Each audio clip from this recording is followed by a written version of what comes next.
Ladies and gentlemen, I owe you a very big thank you. Today, I saw that Shawn Ryan Show is sitting in the number 4 slot out of all podcasts on Spotify. That's not number 4 in a particular category. That's not number 4 in society and culture. That is number 4 out of an estimated 8 million plus podcasts. Thank you for listening. Thank you for watching. If you would have told me that this show would be sitting in the number 4 slot after only 57 episodes, I likely would have called you an insane person. But here we are. Thanks to you. Thanks to you. Thank you to the guests who come here and they show vulnerability and they talk about topics that nobody wants to talk about. And they bring hope to the world. They uncover corruption. We shine a spotlight on evil. And it's just been amazing. It's been a hell of a journey. And lastly, I want to thank my team. My team is family to me. We run a very close-knit operation here. There are only 6 of us. That's it. And each member on this team is the absolute best at what they do. And I love them. Thank you. We're at number 4. But today I got my good friend Buck Sexton on the show. We decided to do a different type of episode. We're talking about just having a conversation about some of the current events that are going on both in the country and in the world. We kind of kick it off with some of the Twitter file stuff with Elon Musk. Move into Jeffrey Epstein. Talk a little bit about that, and then we go into a variety of other topics. But if you want to check out Buck, I'm sure you've heard of him. Clay Travis and Buck Sexton shows on 500 plus stations throughout the country. They are literally everywhere. So check them out. Please, if you get anything out of this, share the episode. Sign up for our newsletter. Leave us a review on both Spotify and Apple Podcasts. Ladies and gentlemen, without further ado, please welcome Buck Sexton to the Shawn Ryan Show.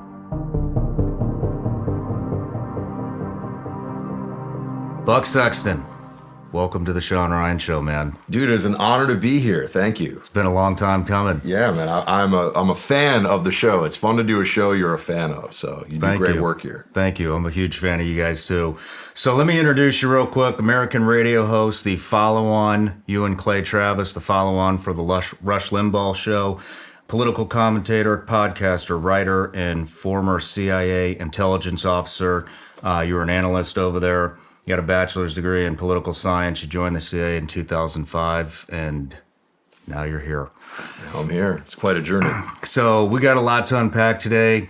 I want to hit the Twitter files. I've heard all about them. A lot of us don't have time to dive into all that stuff and read all that information. I know you are spun up on it, so let's dive into that.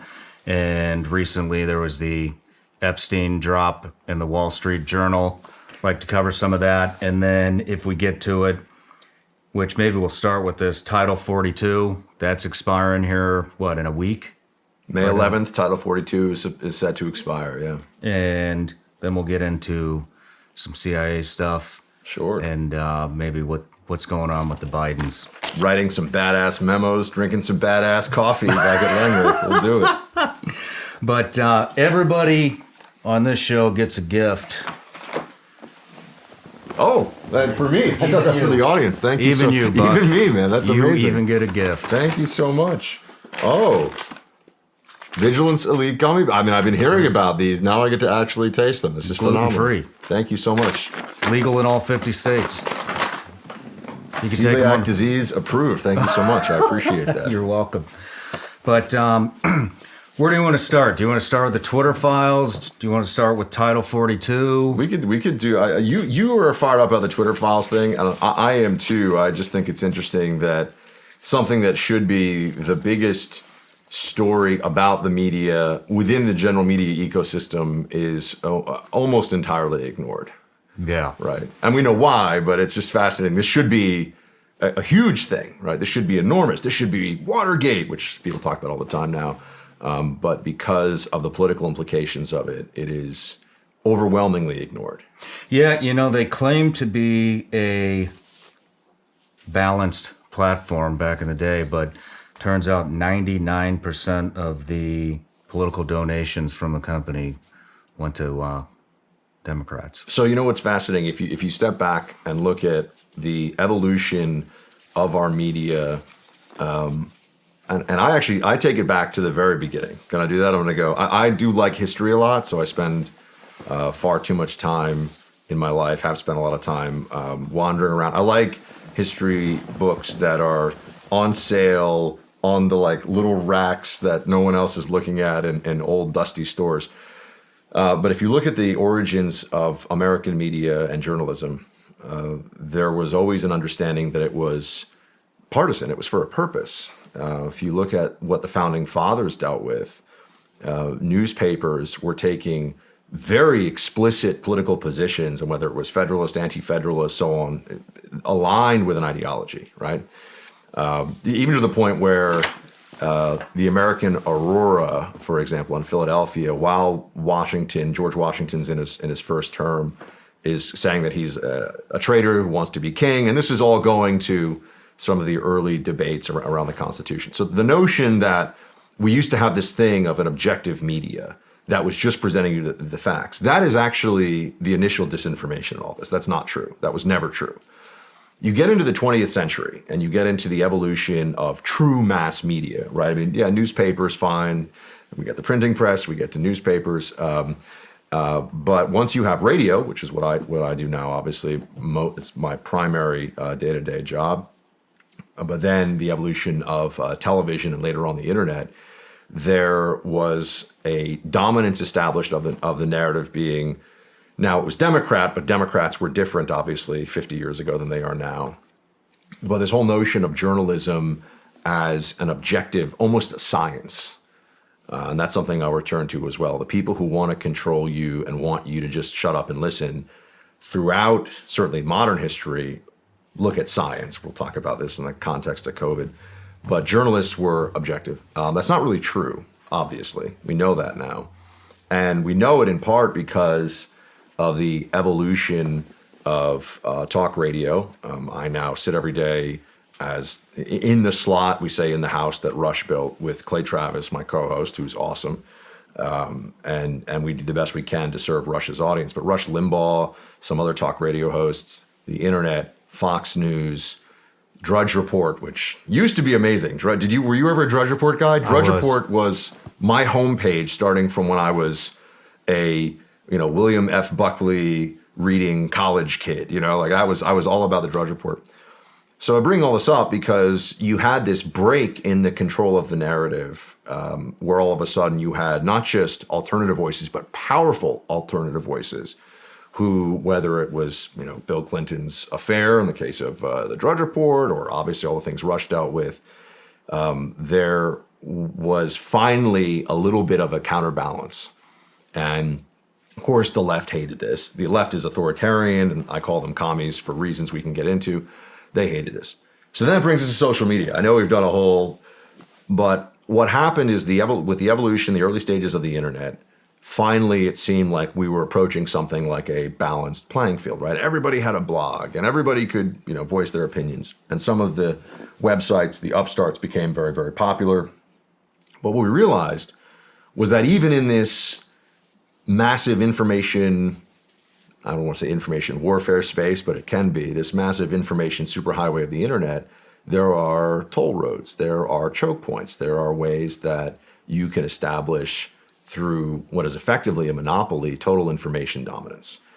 And I've been worried about this even back in the time when I was in the CIA as an analyst, reading my reports and doing my analyst things, because when you see the power, there used to be CBS, ABC, NBC News. There used to be all these news entities. Walter Cronkite says we're losing the Vietnam War. Boom, done. We're losing, right? That was perception. Now, it wasn't really that simple, but there was a power that they had that had ebbed away. The power that they have replaced that with the dominance of social media platforms, which are not just Democrat aligned, which are truly left-wing evangelist run and operated, which is what we had seen, far outstripped, I think, what they had, let's say, in the the 80s going into the 90s or at a previous era, because they set these things up under the promise. Twitter, Facebook, YouTube, go down the list, right? And obviously Facebook owns Instagram, so same thing there. They set them up under the promise, hey guys, we're just, we're here to provide a platform for free speech. We're here for everybody. But in the back, without people seeing, with the algorithms, a whole bunch of things, they were already shifting and shaping the conversation. And it's almost more pernicious, right? Because at least if you're reading the New York Times, you're reading the New York Times. If you're Googling something, you're saying, hey, I think this politician's lying to me. And you go into Google and you try to find, and it just doesn't show up. Or something shows up that even says, oh, no, that's not true. Or like, here's a fact check that shows he didn't. Mm-hmm. What's more damaging to public discourse than to the pursuit of truth? So that brings me all the way to Twitter. And I just think that's a necessary So you're saying it's always been imbalanced. Oh, absolutely. And it's always been imbalanced where Democrats are pretty much on top. Is that what you're saying? So it was always there. What happened, and I'll tell you how you know this, there was an evolution because, I got out of I think I officially resigned from the agency 2010, maybe it was 2011, I don't even really remember now. And I went into media right away, which is another thing we can talk about how that happened. It was kind of a, bolt of lightning. It wasn't a thing I was planning on doing. But even early on, I could tell, because you could tell that there were people who would get more traction on the left than they should for certain ideas and things. You could look at what would trend. You could tell there was an editorial bias for sure and Twitter's a platform I know the best. I've never been a Facebook native. I've never really been deep into the Facebook, Instagram world. I'm not a beautiful woman who can get 1 million followers by posting selfies. So unfortunately, which is, I know, a shock to your audience. So I've been much more of a Twitter guy. They were all along, they were skewing the playing field. But what happened, you could tell this also because people would get suspended. Originally it was you get suspended from Twitter in the Jack Dorsey era if you were a conservative. And then there'd be an outcry why was this guy suspended for this? And then they'd say, oh, it was a mistake. I don't know if you were even paying attention to this back then. It used to be, oh no, it was a mistake, because people started to say only conservatives are getting banned. Only people on the right, only traditional view Americans, however you want to describe it. They were the only ones getting banned. So they would always say it was a mistake. And then they started to say it's a violation of terms of service. And then they started to say, well, we don't even have to share our terms of service with you. We just decide. And then it was you're banned and shut up, right? The slope was very slippery on this. Mm-hmm. And the pivot point for them or the tipping point for them was Donald Trump. Because I was at CNN in 2015, 2016, as mostly doing counterterrorism analysis on TV, which was a fascinating thing at CNN, because I'm the jihadists who are killing all of us, they're bad guys. We need to stop them. There'd be other CNN people who are I don't know. Maybe we should hear them out. I'm I think. Interesting. I've got a whole story about that. Yeah. I mean, they were the left-wing lunacy at CNN was already very present. But on Trump, and getting back to the Trump and the social media platforms and the Twitter files, Trump was able to use social media in a way that no one on the right in politics had up to that point. And his ability to go straight to the people with the message was, I think, along with a number of other factors, why he was able to create this political phenomenon and win in 2016, and why it was such a surprise. You remember the New York Times had that thing, 97% chance on election day that Hillary Clinton wins. How could they have missed it by that much? How could they get it so wrong? Trump, because of his media background and what he had done in his life, understood that if he could get around, now he also would go through the filters. He loves to talk to the New York Times, Maggie Haberman, et cetera. But he would be able to speak to people and set the narrative of the news, honestly, set the agenda without having that filter. And that was a game changer. And so what happened is Dorsey, Zuckerberg, all of them started to get immense social pressure from the activists within those different platforms and outside of them too, right? But the people that work for them and around them, and then these other left-wing groups. And the pressure was, how dare you? You can never let this happen again. They are spreading disinformation. They are a threat to democracy. So now we have to openly weaponize the most powerful media platforms in existence, which are the social media platforms, particularly Google, by the way, which we can talk about, against one side of the political aisle. So that's the evolution of it. So Trump kind of broke it out in the open. So rewind it just real quick. If there was always an imbalance, why do you think the balance never changes? Why haven't Republicans or conservative donors why hasn't this changed at all? Why aren't we combating it? Well, to be fair, I think that's always the key question. Elon, for example, is changing it right now. So I would think that's now. It's one thing we debate on the radio show. Clay and I talk about this. We want to celebrate our wins, but it also sometimes feels like we're always making goal line stands, right? Oh well, Facebook and Twitter kicked a sitting president off the platform. Like, I think people have to remember, even foreign governments. I usually don't give a shit what a foreign government thinks about anything going on here. But even the ones that didn't like Trump and were like, hold on a second, guys. He is the president.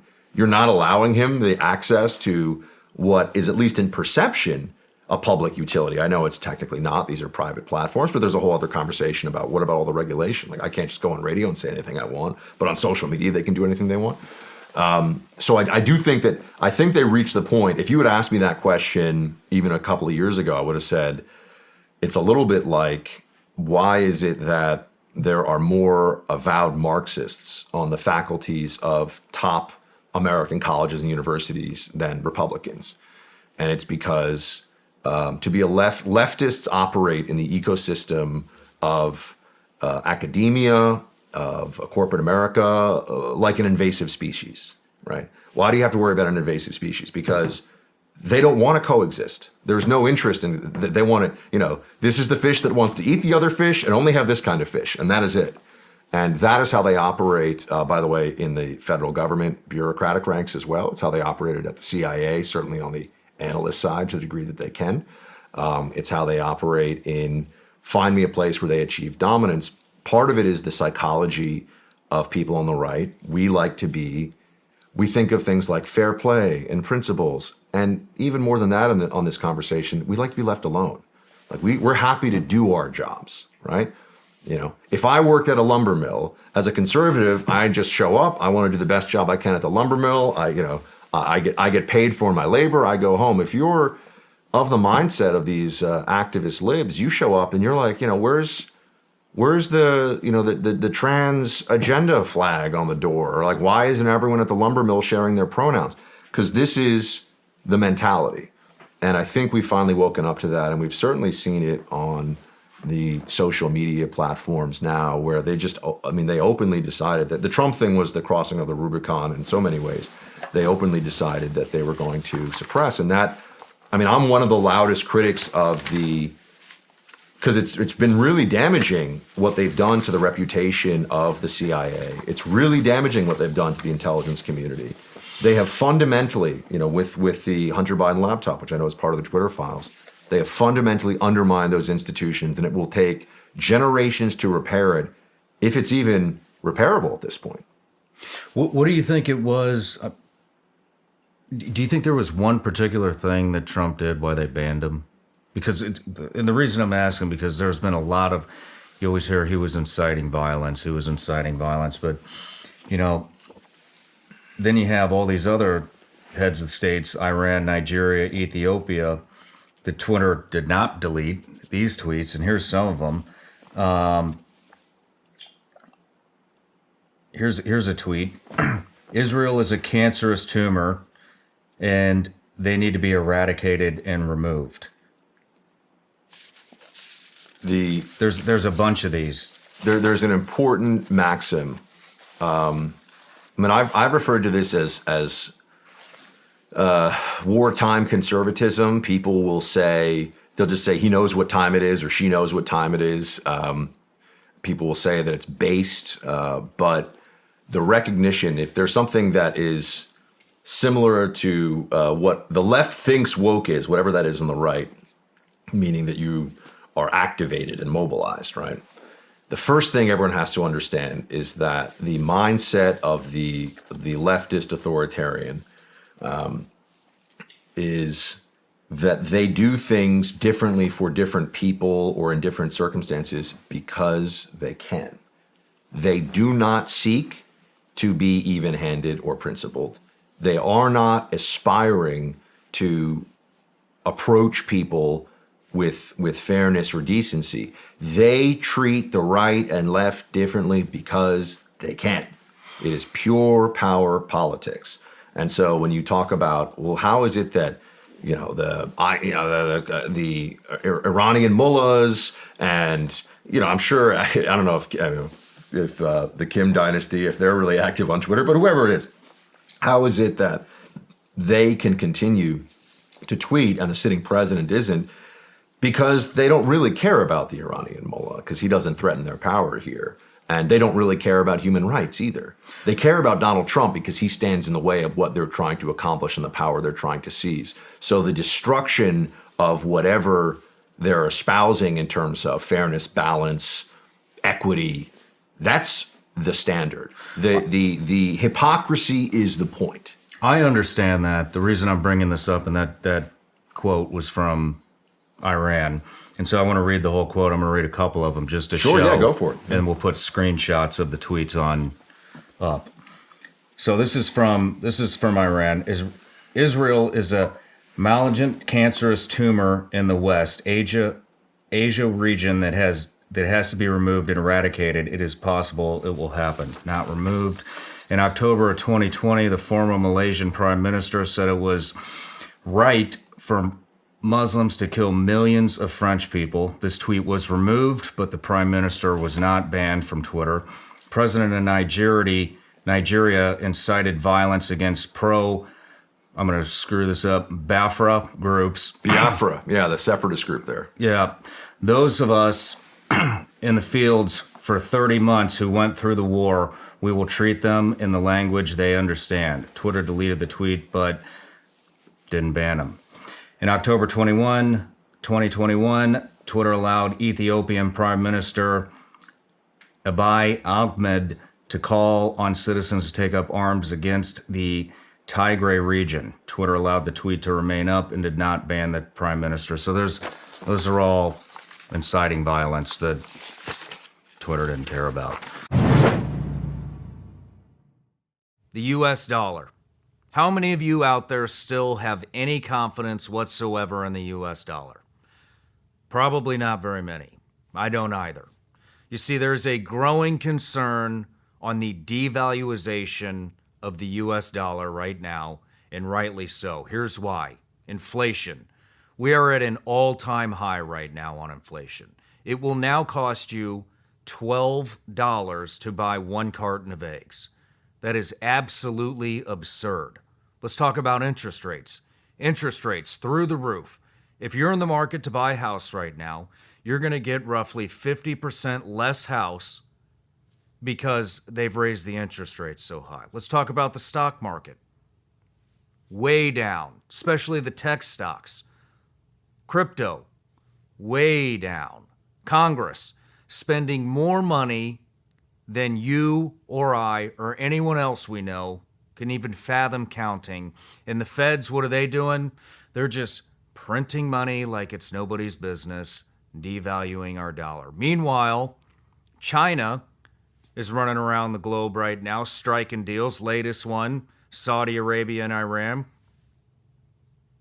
New oil deals, trying to turn the yen into the new reserve currency, which in turn will devalue our dollar.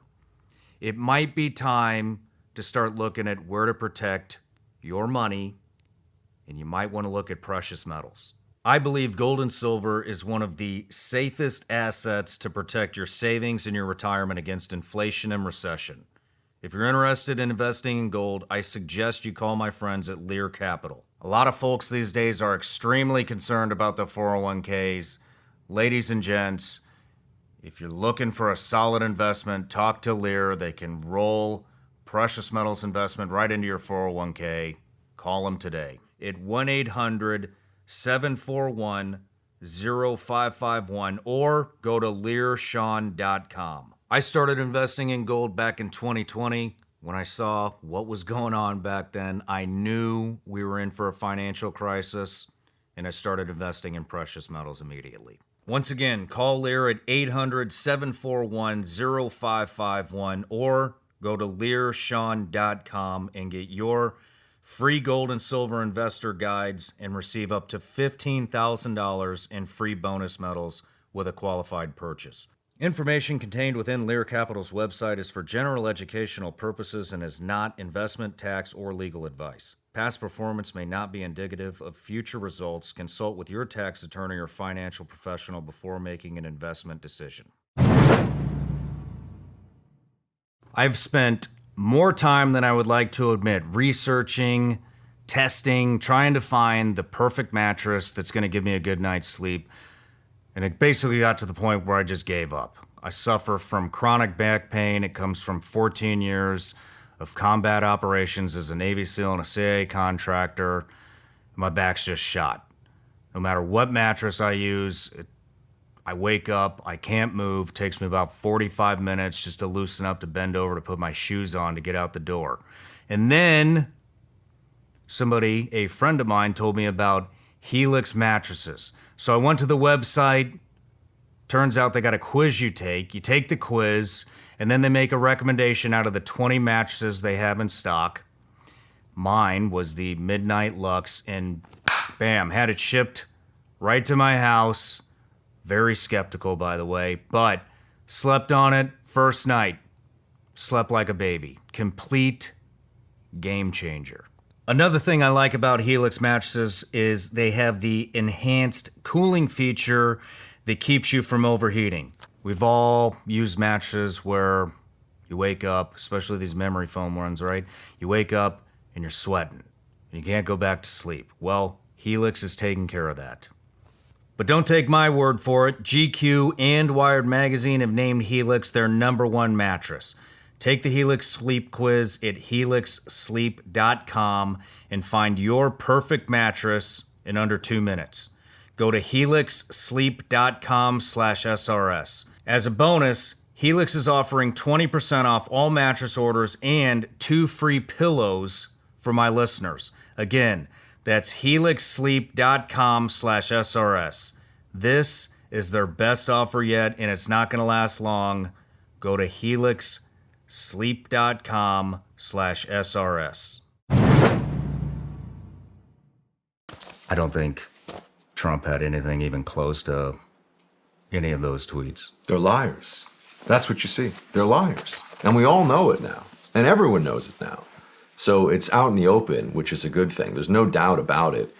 And that's why on the Hunter Biden laptop issue, I was shouting about this from the very beginning because, I mean, I worked for Hayden, who was CIA director. I worked for Morrell when he was acting director. Now, I wasn't walking in and out of their office every day, obviously, but they were chain of command. I mean, that's who ultimately, as a DI analyst, was at the top of the hierarchy, and we were supposed to have respect for them, at least insofar as they really cared about the mission, and there was something more than just petty partisan nonsense going on with them.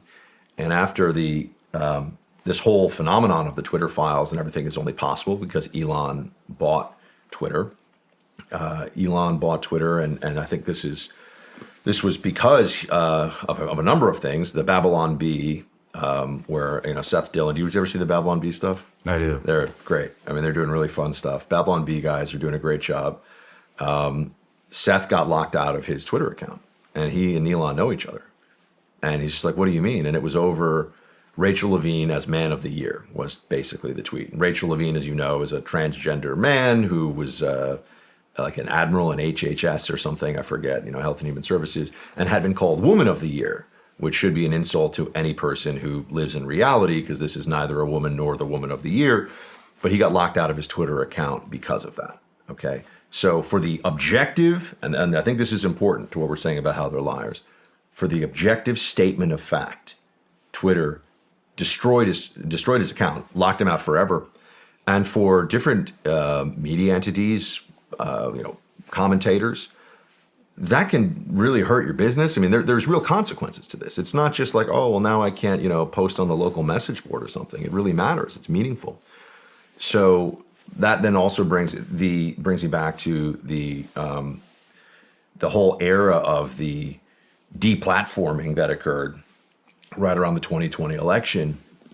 And you had the 51, was it 50? I keep forgetting, it's 51, right? Former intelligence officials who signed something that they had to know was false and moronic. They hadn't seen the laptop data. I knew people who had mirrored it and were offered it to CNN, offered it, said, hey guys, here we go. Dive through it. Find me the Russian disinformation in here. And also think about if the story wasn't true, leaving the laptop at Hunter Biden's he's a crackhead and he's a total mess. I mean, the notion of him forgetting a laptop somewhere and never picking it up is completely credible. Let's talk about what was on that laptop first. Sure. Hunter Biden. So there's the salacious stuff that has made its way into the realm of the New York Post front page and all this sort of stuff, and then and to be clear, there's people over there who've done great reporting on it. Miranda Devine has done awesome reporting on it, and they were right. They were right on the Hunter Biden laptop and deserve a tremendous amount of credit. But I think that because the salacious stuff just sticks in the mind more, Hunter wearing a boa in his tighty whities with a couple of hookers, you've seen this stuff too. It's just, the guy's really depraved. He's a person who's really in need of serious assistance. And there's the part of it that we're just saying there's just that interest in someone who's in this state of collapse, I think, or who is a public figure that has messed up his life so much. But then there's the important stuff, which I think is what you're alluding to, which is, where was Hunter getting his money from? Mm-hmm. Right? Do you think all this stuff was a cover up for that? They wanted to bring kind of the sexual, whatever you want to call it, the sexual stuff up to kind of breeze over the important stuff in the media? I think it's a challenge because even people who want the real story of Hunter Biden and really the corruption that the Democrat Party completely allows and encourages at the very highest level, whether it was the Clinton Foundation, which was clearly a pay for play scheme. I'm on record. When I was trying to fight commies over at CNN on the air, I would say, what? Because they would talk about the Clinton Foundation. They would say, well, it's a charity. And I said, well, it's not really when you're getting paid $800,000 a speech and flying around the world on private jets, you're not really operating a charity, right? Bill Clinton made $800,000 from, I think it was a Russian-backed bank, was the most he ever got paid for one speech. They were clearly peddling influence, at least the belief in the people writing the checks that they were selling influence. And I said, well, what if I'm in an elected office? I used to say this on the air. And my wife were all of a sudden a painter. And I'm not taking any money from anybody, but she's selling paintings for $1 million a piece. That's what the market will bear. That's what they go into her gallery, they pay her $1 million. Would that raise any eyebrows for anybody? Because it's effectively what the Clinton found. Hunter Biden's doing that. And they won't disclose who's buying these paintings. Think about that for a moment. You come up with a theoretical to show how crazy, how dishonest, and how cynical all of this is. And it's just a matter of time before they actually do the thing that you're using as the example of how corrupt and dishonest they are. So he is making these finger paintings or whatever they are for $50,000 each. Everyone can check that. That's real. The sitting president's son is doing that. But on the point of where he got his money from and what's on the Hunter Biden laptop, he wasn't getting paid by the Swiss. He wasn't getting checks from the Ministry of Foreign Affairs in Thailand or something. Maybe that would raise some eyebrows too. I don't know. He was getting it from China and Ukraine. He was getting it from our biggest adversary, and he was getting it from a country where his dad, as vice president, was specifically head of the foreign policy portfolio for the Obama administration in that country at a time when that country was on the brink as it was, and U.S. aid and support was basically live or die. And Joe Biden is on video bragging about how he fired the chief corruption prosecutor in that country. Like, the worst, this is what we'll talk about this with Epstein too. There are conspiracy theorists and there are coincidence theorists, right? Everything is a coincidence. And everything with Hunter Biden and his dad is supposed to be just a coincidence. This is where the money comes from. This is how it's being handled. This is what's going on. How did the FBI get involved in all this? So one thing that I think everybody has to start to get acclimated to or aware of, better way of saying it, is the counterterrorism apparatus that you and I were familiar with back in the day of the GWAT, right, the Global War on Terror, and the government agencies with all of their resources and all their personnel who are trying to find ways to justify their day-to-day, particularly on the civilian intel agency side. That hasn't gone away. And a lot of the language, a lot of the bureaucratic approach that was used in the global war on terror to deal with, ISIS, Al-Qaeda, Boko Haram, Al-Shabaab, go down the list, all these different groups, you're noticing that there are domestic focuses now from FBI and all the rest of them that mirror the language, the surveillance tactics, even some of the threat level and concern. I mean, somehow we have transitioned from we're all on the same page as a country that Bin Laden, Al Qaeda are a mortal threat and are avowed enemies, and we got to just put aside some of the political stuff for a while. We take care of them. You fast forward 20 years, what does the counterterrorism apparatus of the United States government say is the biggest threat to this country right now? And as you well know, it is white nationalist, white supremacist, right-wing Republicans, basically. And they connect these are not the same thing at all, but they connect these things purposefully. And we are at a time now when, the FBI has, at least at a senior level, and the intelligence agencies, they have chosen a side. And the side is not with the Constitution and the people. The side is with what I call the apparatus, the machinery of the elites and their power and how they run this country. You asked how the FBI got involved. The FBI realized that the surveillance capabilities of the social media companies exceed anything that the federal government is really able to do, because people don't realize how easy it is for the acts, right? It's one thing, if you think you're being watched, maybe you'll, have a courier in Afghanistan and it'll be on, you'll be riding a donkey across the mountains because you don't want the satellites to pick things up, whatever. But if, one, you think you have no reason to be watched, and two, you're on a commercial platform that shouldn't be just open to the whims of the federal government to snoop on, you'll be very free, you'll share your thoughts, you'll talk to your buddies, you'll talk to your friends. Well, now, sharing your thoughts with buddies and friends about what you think happened in an election or what happened in the government, I mean, this has just happened too. I mean, this, as we sit here, this is a new phenomenon.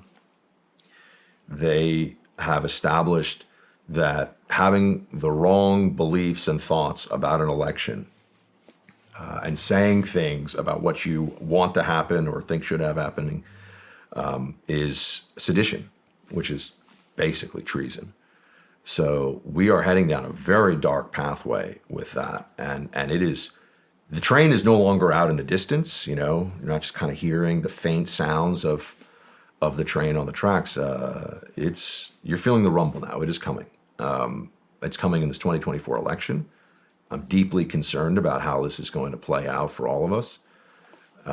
The fact that the FBI and the intelligence agencies have, whether it was with Russia collusion, Hunter Biden laptop, the Twitter files, they have become much more like domestic intelligence services in other countries. You know this. Mm-hmm. What is the fixation of domestic intelligence services around the world? It's not stopping the bad guys from doing bad things. It is regime security, keeping the people who pay us in charge, keeping the people who we share our ideology with or our worldview or whatever, keeping them in charge. That is the primary, you could say in some of the Western democracies, hopefully that's not true, but in most of the world, right? Every crappy country you and I have ever been to, and you've been to a lot more than I have, that is whatever the domestic intelligence service does, or the intelligence service overall does. That's what they're first and foremost concerned with. So the FBI takes it as an opportunity to get free and unfettered access to really police speech and thought. And that is what was going on here. I mean, they were looking at information. I mean, we're talking, take it out of the terrorism context for a second. A lot of this stuff was about COVID. Mm-hmm. Which COVID for me was a massive, I think COVID is the biggest wake-up call we've had in this country about how quickly this place can go authoritarian. And it's not like we're through the storm. I think it's almost like a dry run. And it's one of the biggest political awakenings I've had, honestly, since the whole 9/11 era and everything that we saw and dealt with there. So you think COVID was a dry run? I think it's a dry run in terms of the way what I call the apparatus was able to make people do things that were objectively worthless and even crazy because they said so. The foundation of a totalitarian society is the ability to make people say, affirm, and even believe lies. This has always been the case. The Soviets, actually, it's fascinating when you go back and look at some of this. Lenin wanted to create a new Soviet man, and that, of course, was going to be somebody who was just 100% devoted to the revolution, 100% devoted to whatever it is they wanted to say.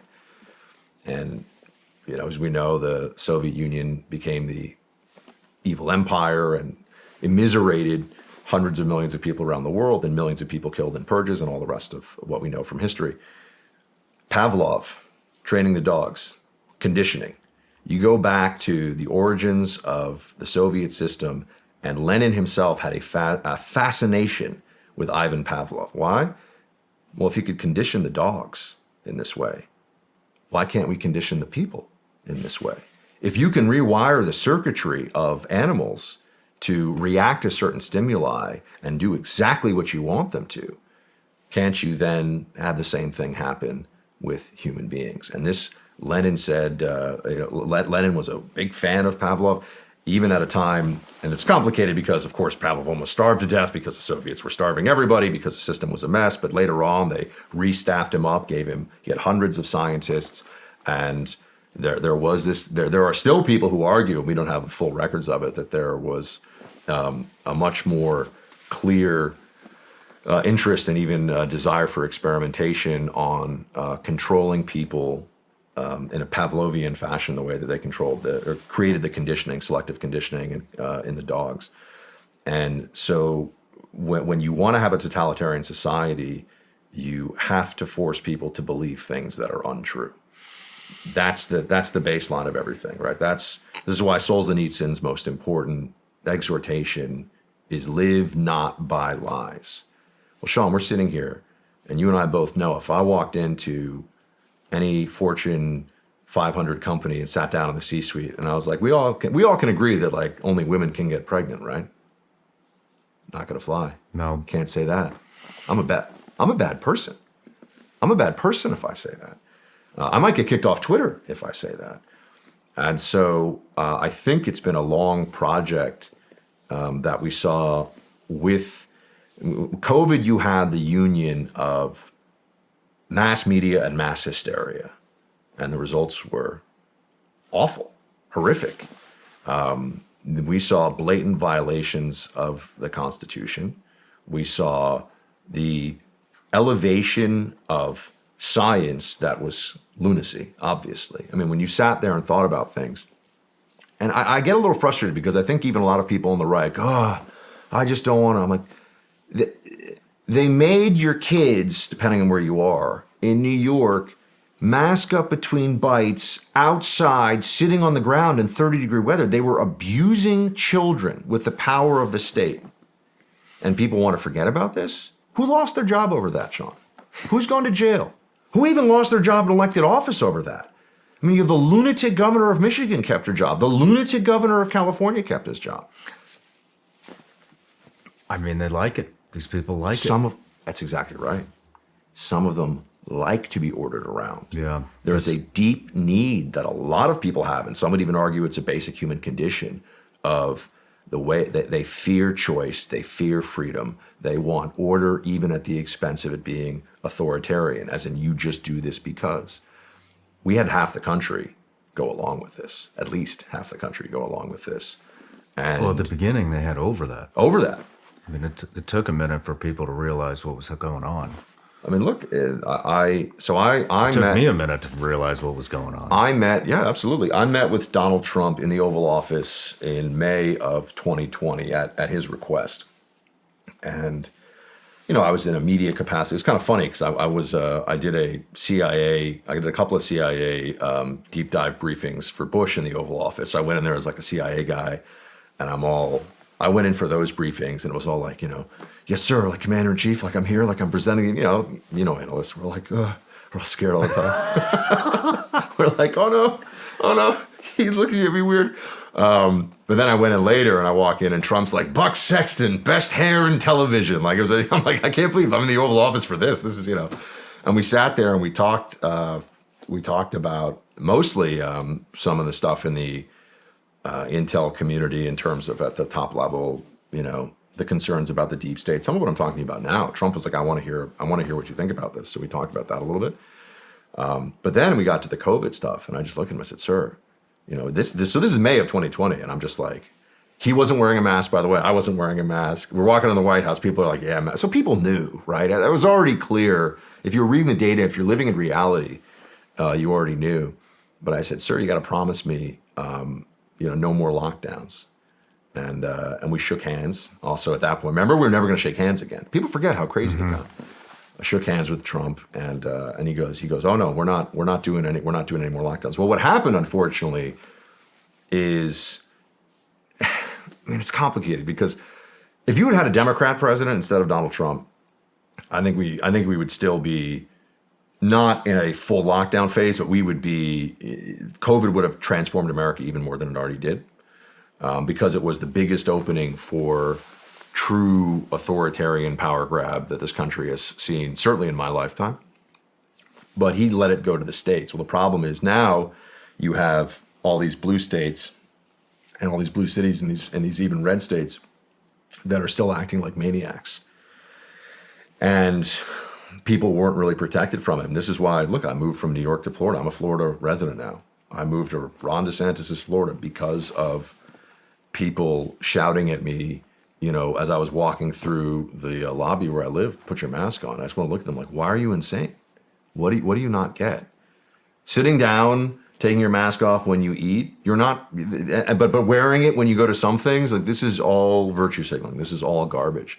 And anyone who is willing to think through the situation themselves, I think, came to that conclusion. I didn't want to get too far afield from. I mean, didn't it just come out a couple of weeks ago that the masks, now the science has been released that the masks had less than a 10% success rate of spreading COVID? So Fauci said that they work at the margins of 10% in the group setting. Fauci, it's actually funny, he went to my high school. So he's like the most famous alumni of my high school, which I think is so. Yeah. I don't know. Maybe I'll get more money than he does in the celebrity lunch raffle or whatever they raffle us off this year because people have realized what a fraud he is. So the deal on masking, masking was compliance training.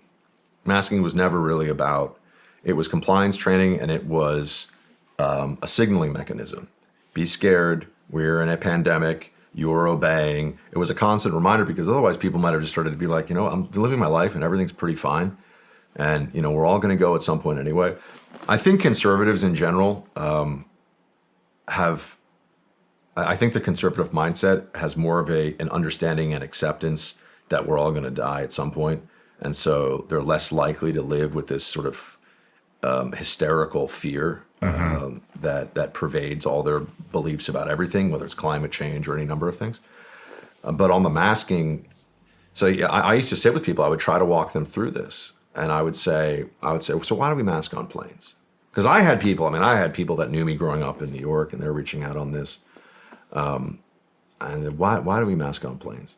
And they'd say, oh, because you're in really close proximity to other people, and you breathe this. Yeah, but you realize that you're pulling your mask up and down to drink. You're pulling mask up and down to eat. You know, if I told you in the simplest terms to go out into the rain, but you're going to wear a raincoat for half the time you're outside, you're wet. Like, what's the point? It makes no difference, and it's absurd. And if it worked, why hadn't people been doing this before? And I think, unfortunately, we got into what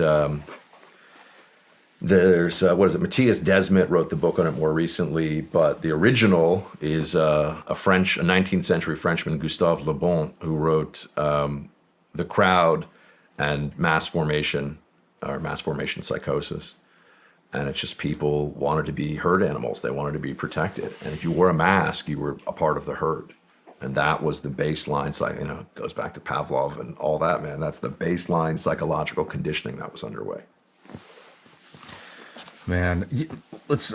Can I get fired up about just the Twitter files thing for 1 second with regard to the Hunter Biden laptop? Okay. So I sit here, and I know you've had a number of great patriots and former CIA guys sit here. The CIA brand, and I'd say the intelligence community brand, has been really unfairly maligned and undermined by the actions of some partisans at the very top of that bureaucracy. I mentioned some of them were my chain of command at the top, so I'm slightly familiar with some of them. But they became unhinged because of Donald Trump, and that brings me to the Hunter Biden laptop.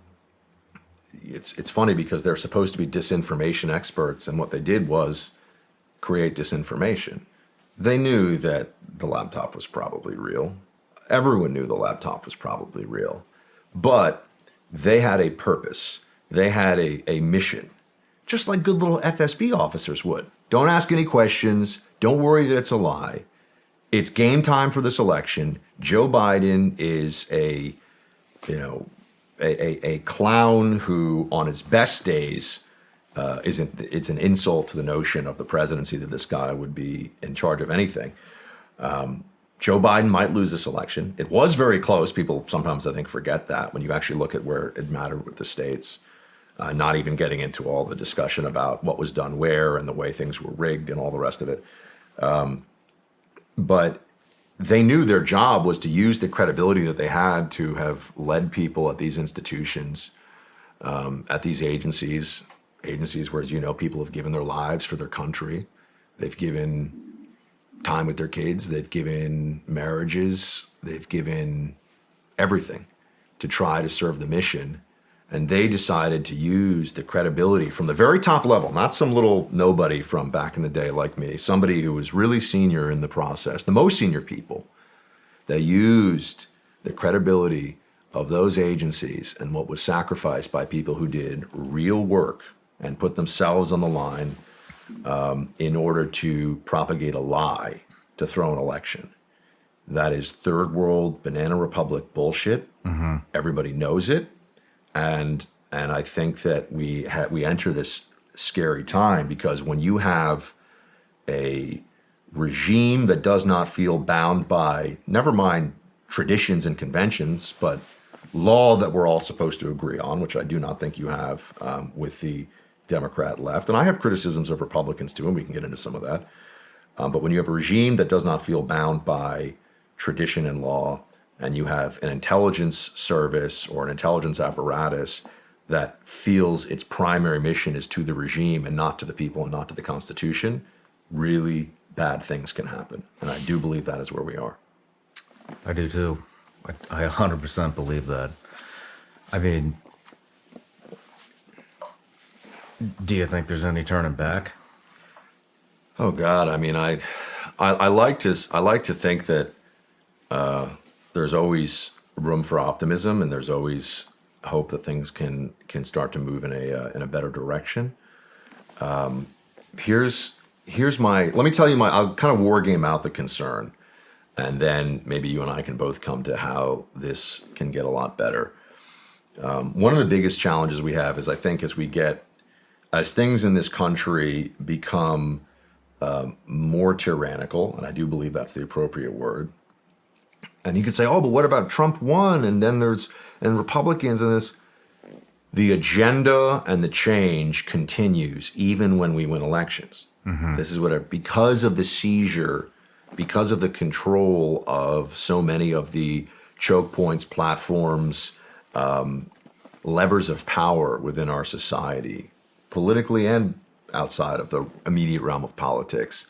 The agenda continues, and our notion of this as a country bound by the Constitution, where the individual is the paramount, the individual is the highest realm of freedom, rights, and the need to protect from the state, that is dwindling, I think, very, very rapidly.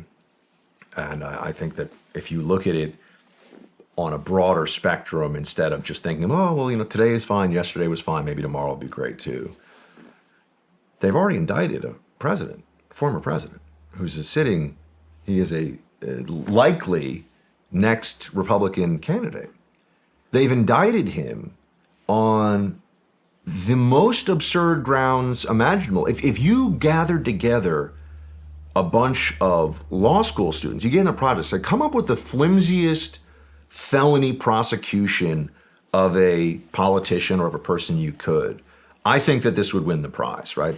A payoff to a porn star that was supposed to be labeled as a campaign expense. It makes no sense. No one believes this makes any sense, but they did it.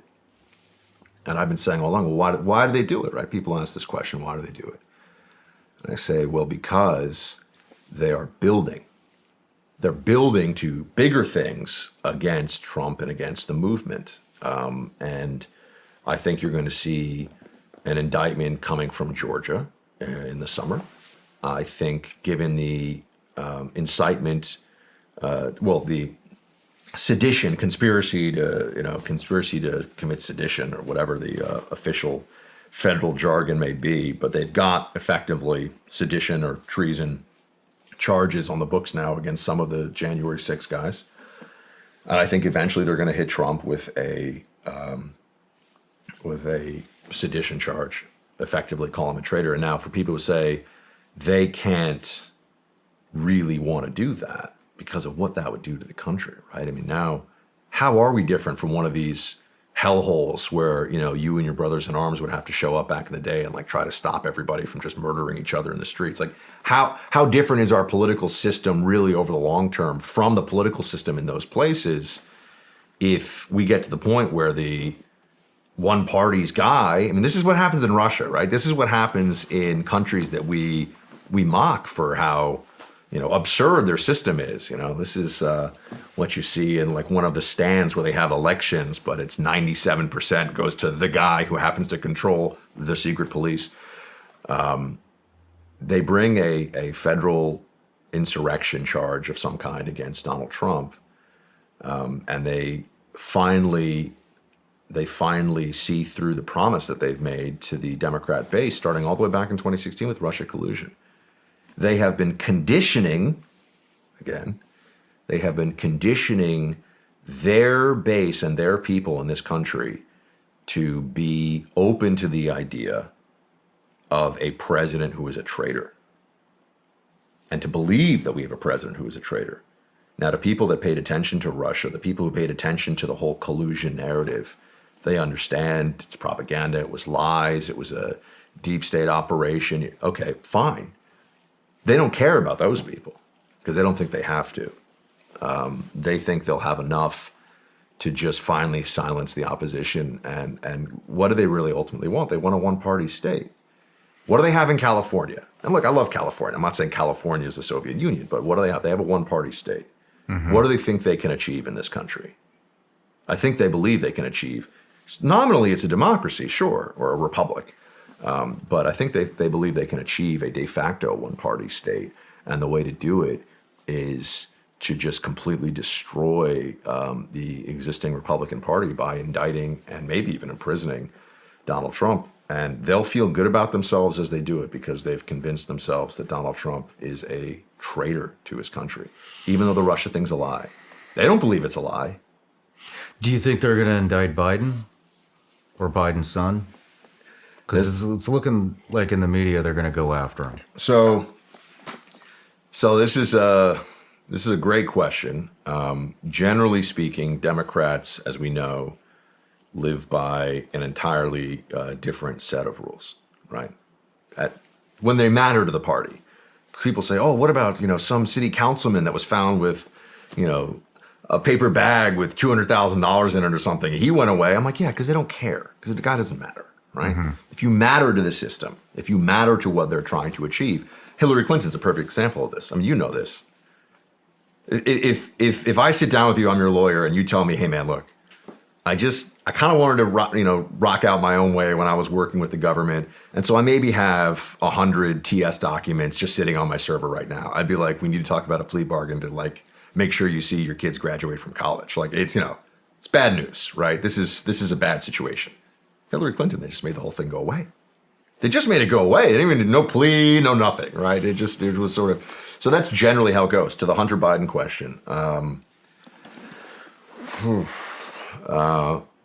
The guy has, based on the fact pattern we know, committed serious and multiple federal felonies. Never mind. The drug use thing, sure, but the stuff that really matters is, and it also wouldn't be past the statute of limitations, would be the money laundering and tax evasion. I think the way this gets handled, and I hate making predictions, especially on a show like this where a lot of people are going to see it. I think the way this goes is he probably they go through the motions to make it seem like he is subject to justice as well, but he gets absolute kid glove treatment. He will probably be made to take a plea agreement to something that will be suspended. He'll get they'll suspend the sentence. It'll be like a prison sentence, but they'll suspend the sentence pending any other bad behavior. He'll pay some kind of a fine, and maybe he'll lose his law license. Maybe he'll be a convicted felon. But you have to remember, they've already got this all squared away. Hunter Biden is Joe Biden's son, and the media narrative around this is Joe Biden has had a lot of personal and family tragedy in his life. Lost his wife in a car accident, lost his son to a brain tumor. So who could blame him for loving and supporting his only remaining child? This is what they're going to say. Now, there's obviously truth in this, and I do think that family bonds are sacred and but they'll say that to excuse the fact that they're then not going to look at, why was this guy getting paid millions of dollars by fronts for the Chinese Communist Party? Why was this guy getting paid, whatever it was, $80,000 a month or $70,000 a month by a Ukrainian energy company for his expertise on something he knows nothing about? Hunter has expertise in freebasing. You're paying this guy for your Ukrainian. We all know why he's being paid. It couldn't be any more obvious, right? But again, why is he being paid? Oh my God, the perception or reality of access to his father and his father's friends at the top of the Democrat hierarchy. By the way, it's brilliant. This is one area where conservatives, we Republicans, whatever, we get our asses kicked. We get our asses kicked. The other side figures out, where can we get maximum leverage and maximum power for our efforts and our money? And they just go. We sit around, we're like, well, what would John Adams do? We have a very different approach to these things. We don't, what would Reagan say about this? We're not dialed in the same way, although I do think that started to change in recent years. So with Hunter Biden, you think about even just his dad. They don't even have to have explicit conversations about it, but it can just be, hey, Dad, I'm doing. Remember, he's lied about knowing what his son did, as we know. So he's already on the record. He lied, so he knew more than he said. I'm sure he knew a lot more. But, hey, Dad, I'm getting, paid really nicely by this company in Ukraine. That's all it takes. Because then his dad, when he's talking to, as he did, I mean, this is not theoretical, interacting with the Ukrainian authorities who are looking at corruption because it's a wildly corrupt country, as we know, it's, well, focus on this, not that. Focus on this company, not that company. And Joe's standing there effectively writing the checks for the U.S. government the whole time. It's brilliant. I mean, it's like, the evil genius of our civilizational destruction, George Soros. Nobody had ever thought to just put money into district attorney races in places where they don't live, where they maybe have spent no time, just because they realize that that is a weak seam in the system. There's no oversight. A prosecutor can effectively nullify whatever laws he or she wants and can turn a place into anarchy. And there's almost not, unless a governor is going to remove that person or the mayor is going to fire them. And that doesn't happen in Democrat enclaves, so that's not really a worry. There's really no oversight of the decision-making process. And it's not a lot of money. I mean, you look at the tens of millions Soros put into these places, and if your idea is to create a fertile ground for at least an ideological revolution in America and the transformation of this country into something other than that which it is, destroying law and order through radicalizing, through pushing for these radicalized prosecutors is, this is like, low-tech, high-outcome stuff or low-cost, high-outcome stuff. This is easy to do. Talking about the deep state and Soros, how do you think this is all, who's running this? How's this all intertwined? I talk about this as the apparatus, and friends of mine joke, they're like, is it kind of like the Matrix? I'm like, a little bit, except with communists instead of machines. I think that there's a belief in this country that we have, with the fall of the wall and the collapse of the Soviets, that we have defeated collectivism. Right? They're done, finished. Put aside communist China, which is really a hybrid model. It's not communist in the purely Marxist sense. It's obviously operating on a market economy, but there's some other. Anyway, that's another part of the conversation. Like, what's going on in this country? There's been collectivist infiltration ideologically of the most powerful institutions in America, even outside of elected office, and that has been a decades-long process where there are people who are true believers who push this stuff, who push collectivism, who push different. We're having conversations all the time about, well, is it cultural Marxism we should call it, or wokeism, or where did this thing come from? And the reality is, it's always been there. It's just gotten more powerful, and it's taken different pathways than it has historically in other places. I mean, McCarthy. Here's a perfect example of this, right? People throw on this term, they say, that's McCarthyism. It's like, oh my gosh, it's like not as bad as like racism, but McCarthyism is another badism, right? McCarthy was mostly right. What he was saying was overwhelmingly true. It was certainly true about the high-level penetrations of the United States government by not just communist sympathizers, but by the KGB. This is very real. And we know this because of the top secret military project, the Venona, Project Venona. So there were communist infiltrations of the United States government at senior levels. There were a lot of them.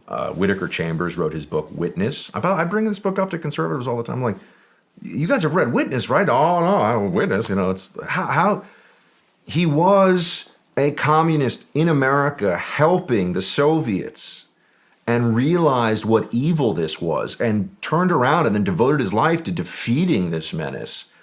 And this is sort of, this part of our history has all been forgotten. The fight against the totalitarian collectivism of the 20th century that resulted in, tens of millions, hundreds of millions of deaths over the course of the 20th century, depending on how you want to calculate it. And you look at this and you say,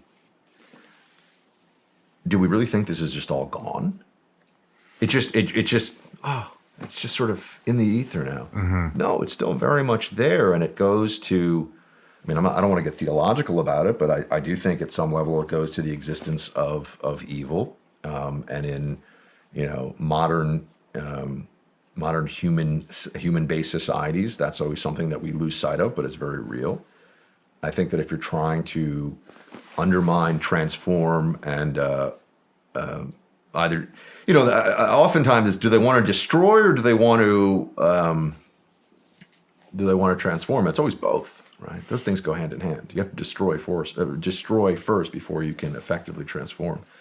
And I do think that there's that process underway in our society. So, I call it the apparatus because I think it's a helpful term, and it harkens back to the Soviet era when they had, apparatchiks. We have these terms. Why is it so possible that the second most powerful country in the world in the 20th century, or let's say from 1945 on, they fell into this despotism and tyranny and this darkness for decades, but that couldn't happen here? I ask people this question. I say, why do you think this couldn't happen here? What is it about this place? Oh, we're America. I'm like, okay, yeah, I love this place, right? We can talk about how much we love it. You don't see the handwriting on the wall for where all of this is going.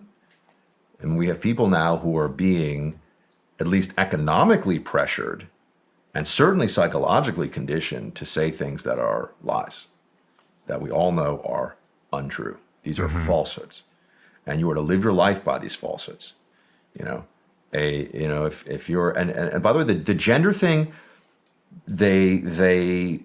I see all their games. I know how they do their propaganda. I understand how their brainwashing and information warfare systems work. One of the things they love to do is to push as hard as they can in an area until they meet resistance. And then you know what they say? What are you talking about? We're not doing that.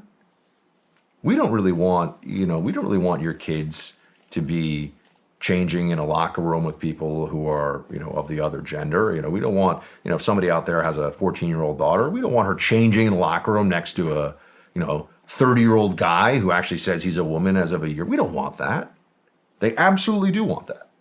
And they keep doing it over and over again. But the moment everyone goes, hold on a second, we've got a problem here. They go, oh, we don't, this is why. And then they do, why are you so focused on this? Are you a bigot? Something wrong with you? You a bad person? Turn it around right away. Classic mind control tactics, classic techniques of brainwashing. And brainwashing, comes from communism, by the way. I mean, the whole term of brainwash is a term taken from Mandarin Chinese for wash brain, which is what was said to have been done to prisoners of the communist regime. Because some of them came out and they're like, they were changed, right? They were fundamentally changed through the isolation, torture, stress techniques, struggle sessions, all of that, which we could talk more about. So, but they tell you that these things aren't happening, and they actually are happening. And everyone needs to understand that. And it's very real. That's kind of, nobody seems to know where the head of the snake is on this. Where is it coming from? Comes from within all of us, unfortunately. It's the existence of evil in humanity and of, the devil is the father of lies. And I'm not somebody who talks about church or faith or anything really very much publicly. But we're entering a phase here in this country where I think that evil is getting its way much more than any of us would have anticipated even 20 or 30 years ago. I think that if you're asking from a systematic, which I know is what you are, but I do think there's a broader philosophical point here. I mean, I do too. I've come to that conclusion as well because really? Nothing makes sense. Yeah, nothing makes any sense. Shawn, if I told you that we would be able to easily now do a quick Google search and find political leaders and activists across the country on the left who would say, if you want to abort a baby in the 9th month, the week that it is due. There is nothing wrong with that. And in fact, it's a celebration of freedom. If I had told you that 20 years ago, maybe even 10 years ago, but 20 years ago, you would have said, come on. Safe, legal, and rare. My body, my choice. People. I'm not saying, you know what I mean. Like this would have been the opposition to it, right? Oh no, that's not true. It is 100% now dogma, doctrine. Speaking about what's true and not true. 9 months, you're a dad. 9 months, it's a baby, right? We all know it's a baby. We can talk about some of the other political realities of what should be the law in different states and everything else. But they openly say it's not a baby, and in fact, we should celebrate the termination of this life as a act of freedom. Janet Yellen, the Treasury Secretary, I didn't think this was a minor thing. She says, one thing we could do to help the economy, and I'm paraphrasing, but more abortions. What? First of all, it's not even true. It's not even accurate. Put aside the humanity of it. We actually need, and this is one of the things I love. Elon Musk is a genius, I think. I think that's fair to say. I don't throw that term around a lot. Mozart is a genius, and there's some people, Einstein is a genius. I think Elon Musk is a genius. But he's so right on we don't have enough. We don't have enough people. We're not making enough people right now in a lot of parts of the world, and really actually overall, globally, you make the case, we're just not having enough children.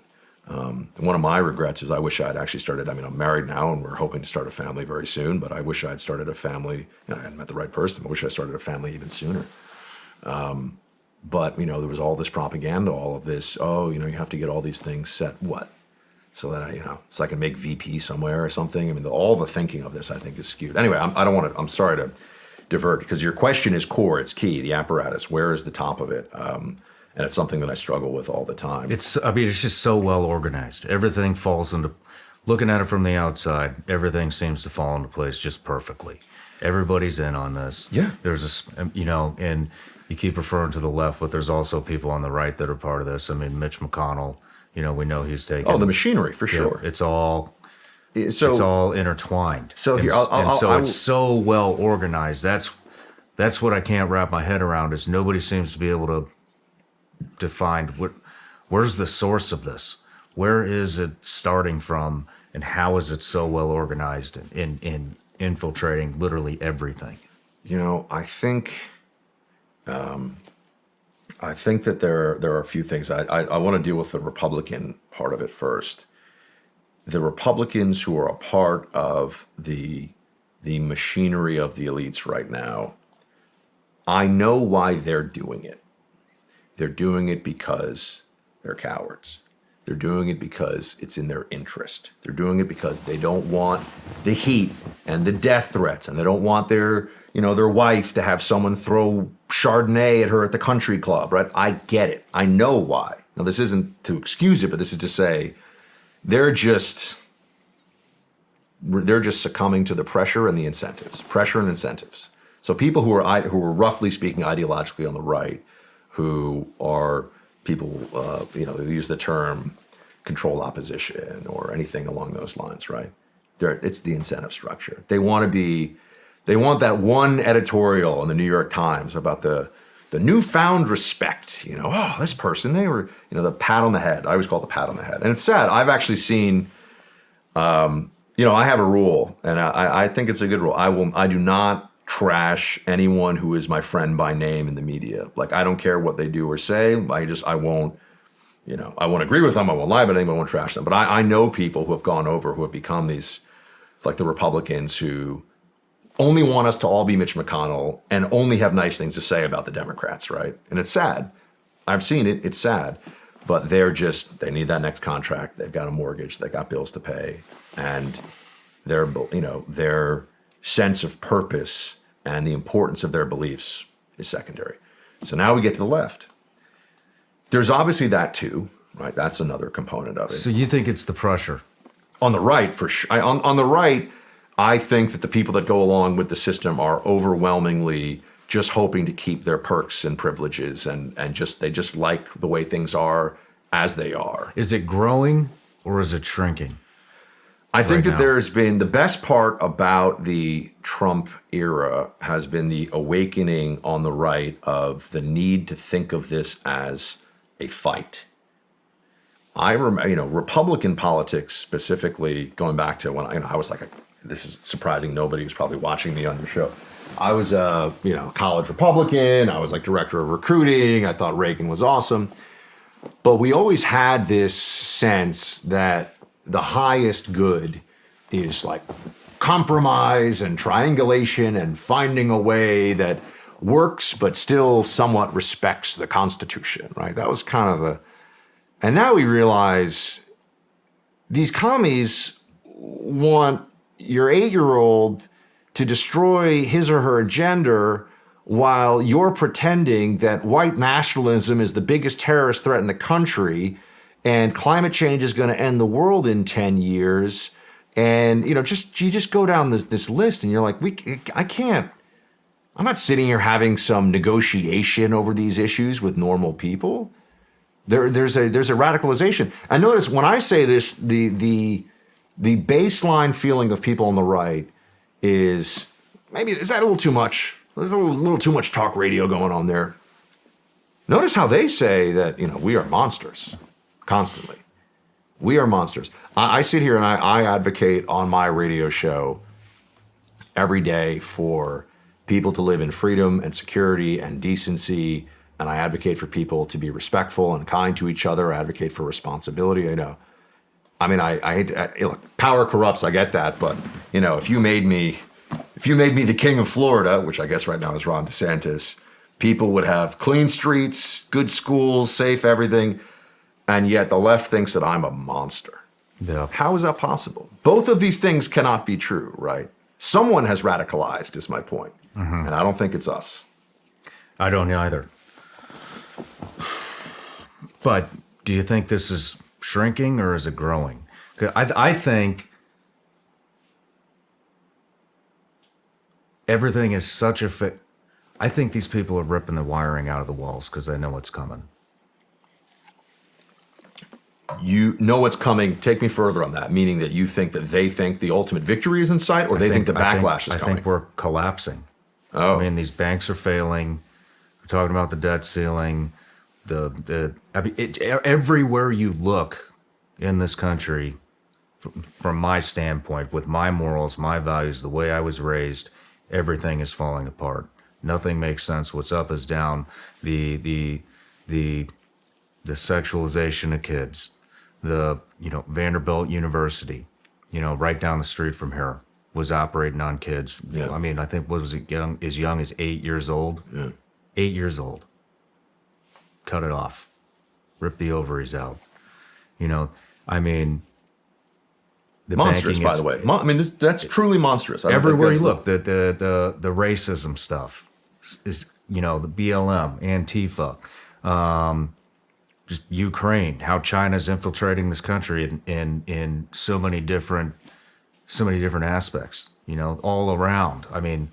The supply chain, COVID, buying out for politicians, the fentanyl crisis, buying our farmland, settling Africa. They're there to take the lithium mines in Afghanistan. They're going to supply us with our solar power. They just have so many different angles on us, Yeah. You add all of this stuff up together, and it's the outcome isn't going to be great. So it makes me wonder if these politicians know this is happening, that maybe a complete collapse is coming, and they're ripping the wiring out of the walls. So I have an additional pessimistic thought, and then I have an optimistic thought to not necessarily balance it out, but I'd come at it both ways. The history of fiat currency, for anybody who is interested, is both very instructive and very depressing, because the history of fiat currency over a long enough timeline is the history of inflation, corruption, and collapse. Find me a place, right? And there's people who can even see in history, you see the ancient Roman coins, for example, right? And they start out and there is a certain silver purity, right? There's a certain purity of these are silver coins. There's value in these. I think this is the denarius, but I might, you've got a lot of history folks who are watching are going to be like, no, it's not that. But and then over time, over a series of, call it a couple of centuries, the coinage of the Roman Empire just started to become crap. It went from, 97% silver to, 70% silver, and it keeps going down. And this is because they were trying to inflate away their debts. The destruction of the Venezuelan economy is such an important lesson, and it's not something that people pay enough attention to in this country. Now, it hits a little bit closer to home for me, just because I live in South Florida, and I spend a lot of time with Venezuelan refugees, effectively from that state. People don't even realize basically the entire top of the Venezuelan government are sanctioned narco traffickers by the Treasury Department in this country. And just start with that.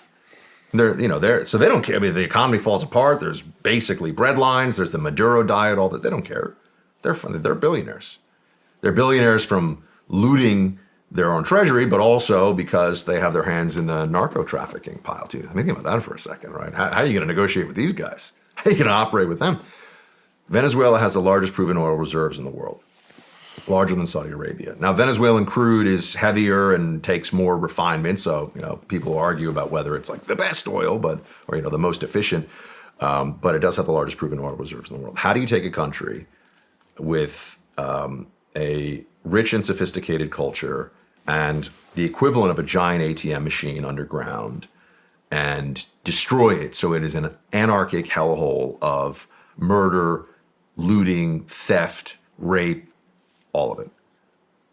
Just run an economy based on social justice. Just run an economy based on collectivism. Put people in charge who promise that the rich are the problem and they'll take care of everything as long as you empower them to do whatever is necessary to balance everything out. And just give them that. Just give them that. Now, who does that sound like? In this country, who does that sound like? The destruction of the Venezuelan economy, I think, is a story that every American should know and understand, because the, AOC wing of the party, which now is the vanguard. People, it's not the fringe. I think that's an important distinction, right? You're a military guy. They are the tip of the spear. The left and the Democrat Party are the ones. Look at Joe Biden. Joe Biden, old Grandpa Joe. We're supposed to think that he's a guy that we can trust. Joe's been in politics a long time. Joe's a guy, Joe, he's like a union guy, he's an old school. Yeah, he's a Democrat for the working folks. It is all bullshit. The Biden White House is putting forward executive orders, guidance, you name it, about transgender surgery for the kids. All in favor of it, by the way. Mm-hmm. That's the Biden White House, everybody. So just to completely dissolve this notion, they're like, Joe Biden's a moderate. Joe Biden is a Trojan horse. He is a false front for a party that, if it could get away with going, they don't have the power yet, and I know that. There are Republican governors who are doing a good job. There is a Republican Party that still exists for something. There is Donald Trump. There is Ron DeSantis. There are these individuals who are trying to hold back the dam and fight in the ways that they can. But if the Democrat Party could go all in the direction of Maduro, they would absolutely do it. Because I do believe the brainwashing has gotten to that level of the base. The affirmation of lies is so consistent and so widespread. And so the history of fiat currency is one of eventual collapse historically, just because of inflation and the whims of government. And you look at even a country not far from us, how rapidly it was the second wealthiest country in the Western Hemisphere. People forget this. Second wealthiest country in the Western Hemisphere in like the year 2000, let's say, something like that. And now it's just complete mess, collapse. Didn't take very long. I didn't know that. Yeah. Per capita, wealthiest per capita. Yeah, for a period of time. It was doing well. I mean, maybe it was the third. I don't know. Someone's going to fact check me on this one. But then on the positive side, I would say, as much as the 1619 Project likes to malign the American founding, and there's such an effort to undermine whether it's the founding fathers personally or the philosophy, this place that we have been given, this country, America, is truly the work of geniuses built on principles that have been true, not just for our history, but for all of human history. And that makes it durable. It doesn't mean it's invincible, but it is durable. The system that we have is built with redundancies. The system that we have is built with checks and balances that are meant to keep us from going off the cliff into the abyss. And obviously we've had times where it didn't work the way that we had hoped it would, but we have managed to come back to where we are with at least being the single greatest and best hope of mankind. So I think that the hope and promise of America is the thing that keeps us all going, even as it seems like the winds are being racked up by the other side, which I do believe is a fair. I mean, Trump came in a once in a generation, maybe once in a lifetime, political phenomenon, and changed the conversation, I think, in really important ways. But I say this to people, and they get mad at me. And I say this with love for the country and love for the people that, like me, voted for Trump twice, voted for the movement, believe in it. I'm like, you have to be honest with yourselves. What has changed in our favor that is durable? Now, they will say, and this is true, the Supreme Court, right? That's a change that endures, and that's been phenomenal, and the overturning of Roe v. Wade. And Donald Trump was the best, most effective pro-life president that we've ever had, which is a remarkable statement to be able to make, and I think it's a true one.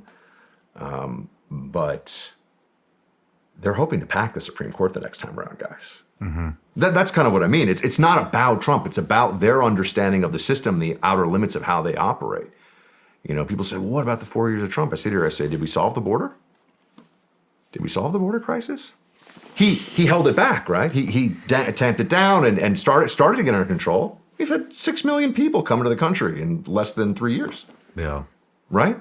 So we have to be honest with ourselves about what's happening. Where are the wins? Where are the losses? Where's the transformation occurring? And where now, on the positive side, parents understanding what's going on. There are a few really good things that happened from COVID, right? A few things that I think, mostly it was very depressing and frightening for humanity and America specifically, because people are such sheep. Lemmings don't really commit suicide, right? That's all a falsehood. People always say this all the time. So if nothing else, people learn that from me. Think about it. Everyone believes, they're like, why do lemmings commit suicide? They don't. It comes from some documentary. The whole thing is an urban legend. But anyway, people were like lemmings in the popular conception, though, right? But anyway, so the only good thing about COVID was because of the Zoom stuff at home. Your kids aren't at the age yet where this was, really a thing, or your child, I should say.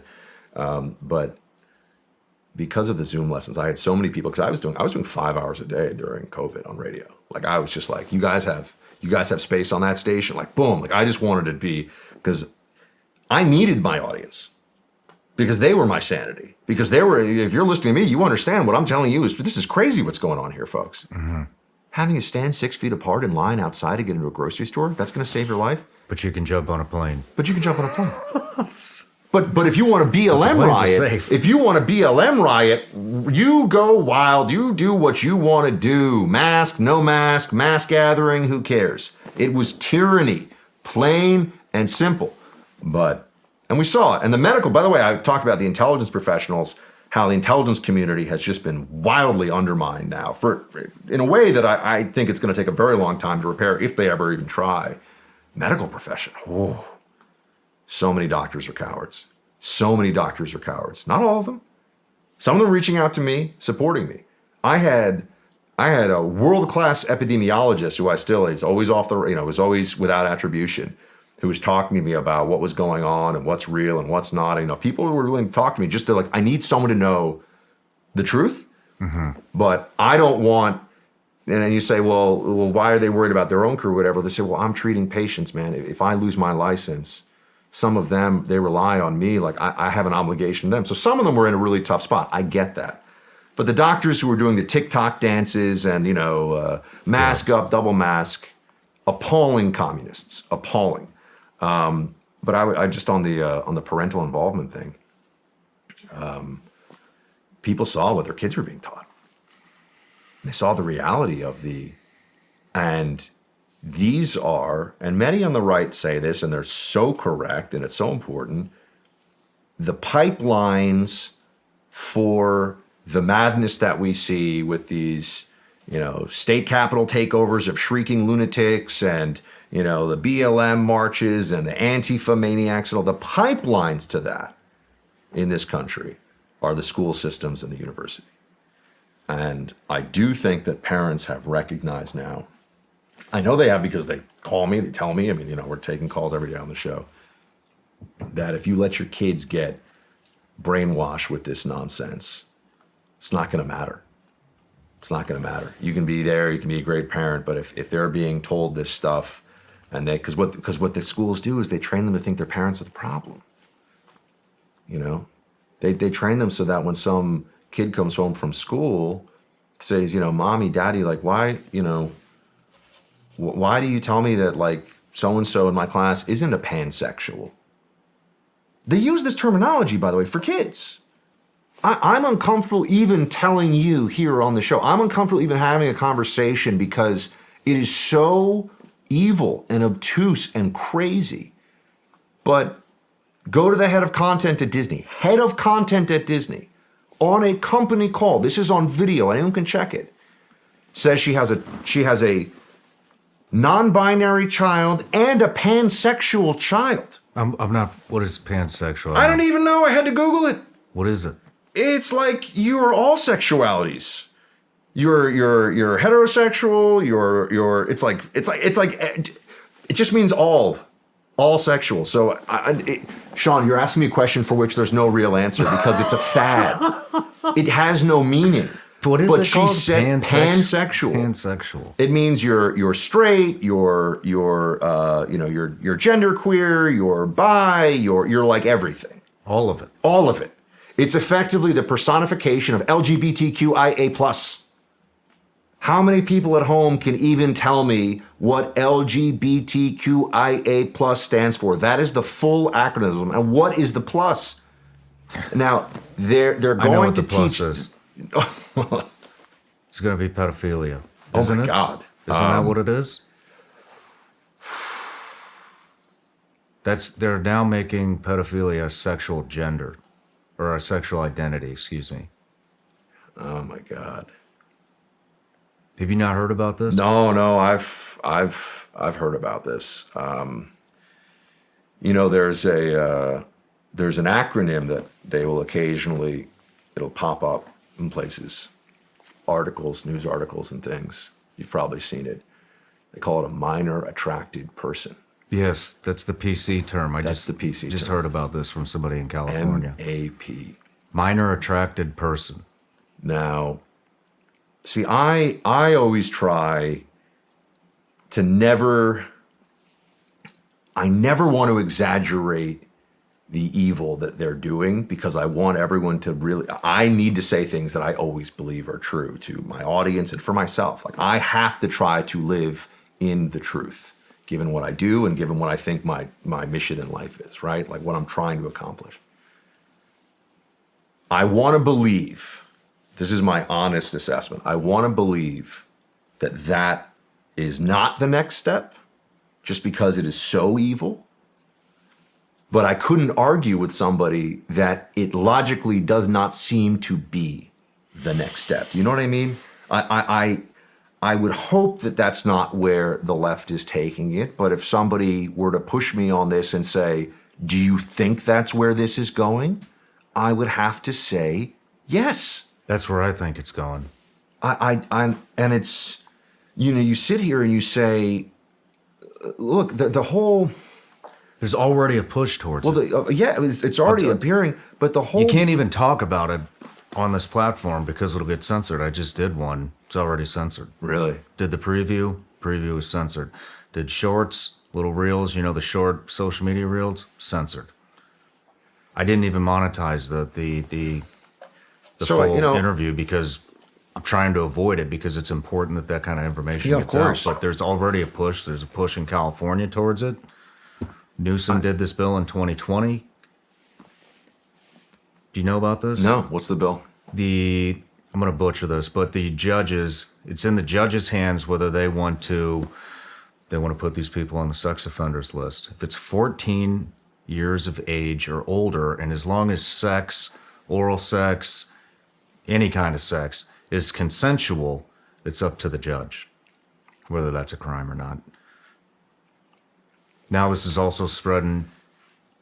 It's either Minnesota or Wisconsin. I can't remember which one. It's already spread. There's 17 different Democrats voted for that.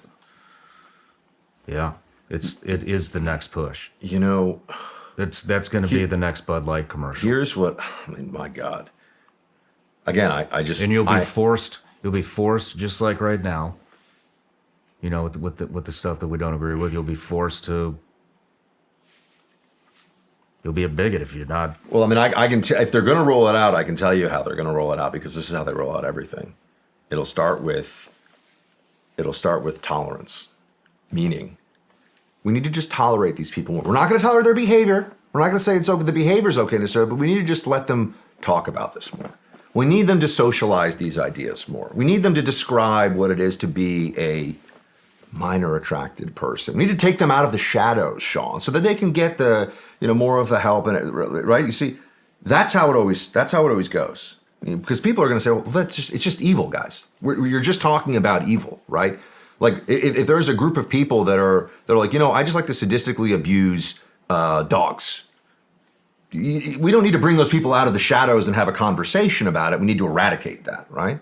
But you're not. But the way they'll roll it out is, if they're going to roll it out, which again, I mean, I hope they won't, because then you start to feel like, what is this country even? What am I defending if this is something that's even being talked about in a way that does, has to be considered as the direction we're going in as a country or something. But one of the big vulnerabilities of conservatives, of the right in this country, is we are polite. And I know that sounds, but we come from we like to be respectful to people. And the left uses this. They use this. I'll give you an example. Just use the preferred pronouns. Why is it such a big deal to you? It'll make this person feel better. They've had a really tough life. They have this difficult process. And you hear these words, right? You hear these words as a person, as a man of honor, as a decent human being. You hear when someone is, oh man, you hear about the struggles, and you go, I don't want to make someone's life harder, right? I want everyone to be happy. I want everyone to be safe. I want everyone to, reach their best version of self, find a life of purpose, find a life of service, have a family, all those things. What happens though is you say, all right, I'm going to use the pronouns. Fast forward a little bit. That 6'4" guy with a penis who's swimming against those women in the NCAA finals is not a man. And if you say it's a man, you're a bad person. That is how they get you. That is how it happens. That is how it unrolls in front of your eyes. And so, do you see what I mean about how if they're going to do it, it's the frog in the boiling pot. It's the temperature going slowly. They're going to come out with it and say, I mean, here, man, if I sat here and I said to you, let's go back to when you were with the teams, right? If someone sat down and they're like, hey, man, like, you hear Bud Light is going to roll out a transgender influencer campaign where some guy who doesn't act like a woman, by the way, that's not true. He doesn't act like a woman. Shawn, it's an adult male who acts like a 13 or 14-year-old girl. A caricature of a 13 or 14-year-old girl. No woman acts like this, dancing around and doing all the things that, this skipping. It's these little bizarre outfits. The whole thing is bizarre. It's mental illness. The whole thing is crazy. But if I said to you, Bud Light is going to run a campaign. By the way, Bud Light's run by an agency guy. Is it? Yeah. Former, of course. Written up in the Daily Mail. Yeah. Former? Well, yeah, I don't know if he's gonna watch this or whatever, but he should reach out to me. I know who he should talk to try to handle these things. And out of respect for our former employer, I'd be willing to talk him through some of this stuff. If someone sat down with you in the teams and said that some guy who's pretending to be a 14-year-old girl is going to be the face of a Bud Light ad, you'd be like, get the hell out of here. It just happened. Yeah. So if this is where we are, how can I? And now I know people say there's the pushback and everything. Okay, yeah. Why should there need to be pushback? I mean, why should this even be a thing we have to think about, right? How could it get so crazy that we even have to be mobilizing to stop this level of crazy? Well, speaking of the Navy, Oh God! and their I'm not gonna. and their advertising, Oh God! I'm gonna get in trouble. the new drag recruiting agenda that they're. I don't watch this stuff. I just can't. Yeah, it's a drag queen doing recruiting for the Navy. You're a Navy vet. See, I'll make fun of the CIA all day because you know what I mean. It's inside the family. You are the teams, man. Like, when you see that? I'm curious. I know it's I don't want to be asking you the questions, but what do you think? I just see that. I think this is everything that my friends who were door kickers, who I looked up to as a little CIA guy who was just trying to do my whatever little part of things that I could. I mean, dude, I always thought man, I don't know if anyone tells you this, and we can get into some of the CIA stuff too. Like, I just thought all the GRS guys were awesome. Like, I thought these guys were badasses, and to me, that was the real mission was what the JSOC guys were doing and everything else. And I just felt like, if I'm like the equipment manager on this football team, like, awesome, whatever I can do. But then I see this thing with the Navy and all those guys that I knew, and some of them I still talk to and, are friends with or whatever. I'm like, the stuff they say is really true. Like, this place has lost its mind. The military is our last fortress. It is our last domain, I think, for a lot of us who hearken to a traditional America rooted in sanity and the Constitution and God. And when we see stuff like that happen, we're like, is this really happening to you guys too? Oh yeah, it's happening everywhere. I mean, I don't even recognize any of the places of government I used to work. I don't recognize the SEAL teams. I don't recognize the Navy. I don't recognize the agency. I don't. They're not the same. Can we? I mean, I want to get into this a little bit because people ask me. They say, given the beliefs you have, why? And I've even been by people who don't know me. Like, they'll hit me like, oh, like he's ex-CIA, so you can't trust him or something. I'm like, guys, I was a kid growing up in New York. 9/11 happens, and I just feel like I want to help. Like, this is my country. I love my city. I love my country. I have no one in my family, military, nothing in terms of, guidance on that. It's not like I had an uncle who was, an SF colonel and he could kind of talk me through it. And I was studying Arabic before 9/11 in school just because I thought it was interesting. By the way, I think I speak 5 words now. Like, I have, I just took it in school.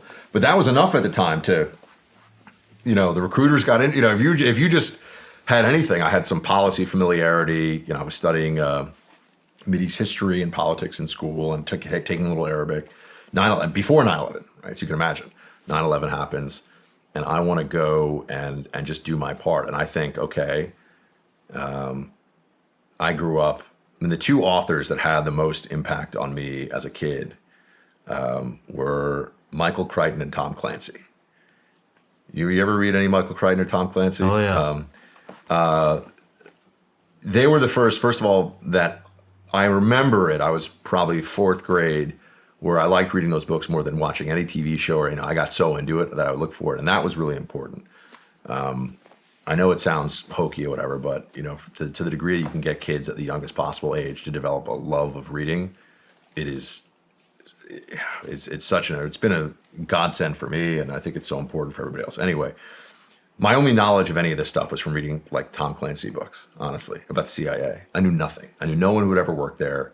I was heading to Wall Street basically as a kid, which, again, for anyone who's watching this, they're like, yeah, he looks like some dude who's sitting there like, buy, sell, Hermes tie, French cuffs, It's like, wow, like what's my piece of the pie on this deal, and shouting and everything. I mean, look, we are what we are, right? I mean, I kind of grew up in New York City, grew up around that. And so I go to join this. Why do I go to join the CIA? I go to join the CIA because I figure that would be the best usage of my skill set. And also, I'd worked at some think tanks, and so people would always say, like, you should consider joining the agency. Like, you should. It was put out there, so I wasn't coming out of totally left field with it. But and so I I applied. I mean, I just applied and I ended up going to work there, and there's not a lot to say about that. Like, I feel like I'm sitting here, walking in the footsteps of giants you've had from special operations community. I'm going to be like, yeah, like I was writing this paper on the assessment for, this province in Afghanistan. And man, let me tell you, the coordination negotiations with other authors were really intense. So, but I'm happy to, talk about it a little bit. I do have some funny thoughts about the way that different agency personnel are depicted in the pop culture. But on a serious note, I just feel like we all knew why we were there. Mm-hmm. There was this unspoken thing of our country was attacked. We are at war. We don't know where this is going, but there is a viciousness and an insanity to our enemy that has to be met with the full force of our republic and of all the people that we can muster together on this. And there was that unity, and I will tell you, it was interesting because even during the Bush years when I was there, you could tell there were people who they hated Bush so much that they weren't really. Good news was bad news to them about the war in Iraq specifically. I know that's a harsh thing to say, but there were people in that CIA office who I think were rooting for the surge to fail, for example. Not publicly, but I knew them, right? I was a worker bee. I was, a little nobody in the bowels of Langley. Looking back on that, can you see any reason why they'll be happy about that? Maybe Cheney. Oh, I mean, they Halliburton. Yeah, they thought that that the real enemy was here at home.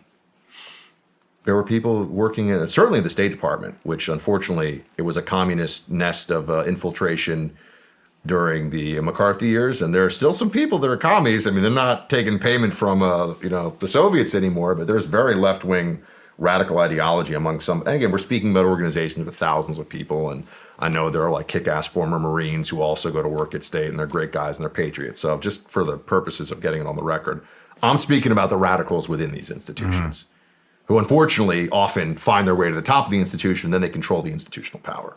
Right, so I'm not casting it. I have to deal this with the FBI all the time. I get these FBI guys who are like, Buck, I love your show. I agree with you on everything.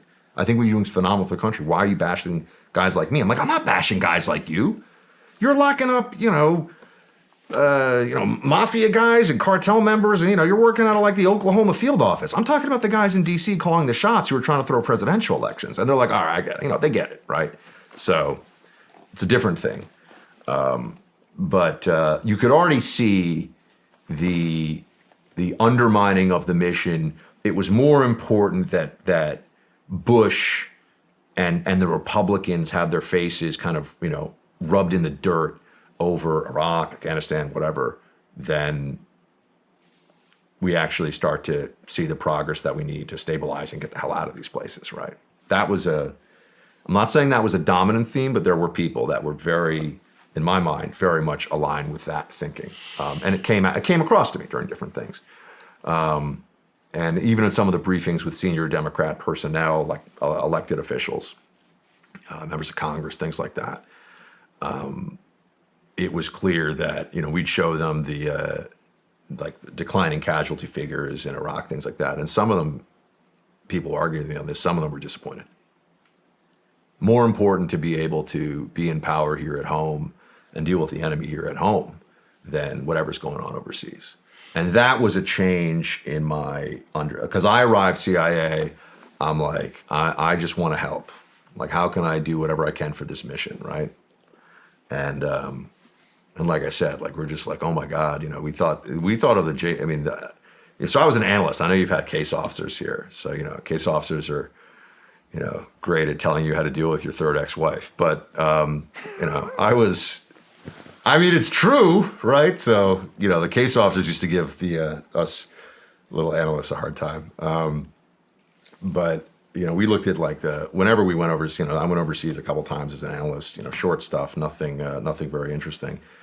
But, we looked at the JSOC guys as like, I'm going to just admit this, as like superheroes. We're just like, oh my God, like what these guys are doing, like it's amazing, and like we thought it was It was just to even be, in the vicinity of their skill set and their devotion to mission and what they were doing for the country. Like, I'm like, this is why I joined the CIA, just to try to even be near this team, just to do whatever, to sit there and brief the general about what's going on here, so then he whatever it is that we could do. And I was obviously I did go into 2 Oval Office briefings, so I keep saying I was just kind of a whatever, but I ended up doing well as an analyst because I'm a big nerd and I read a lot, so I was good at that job.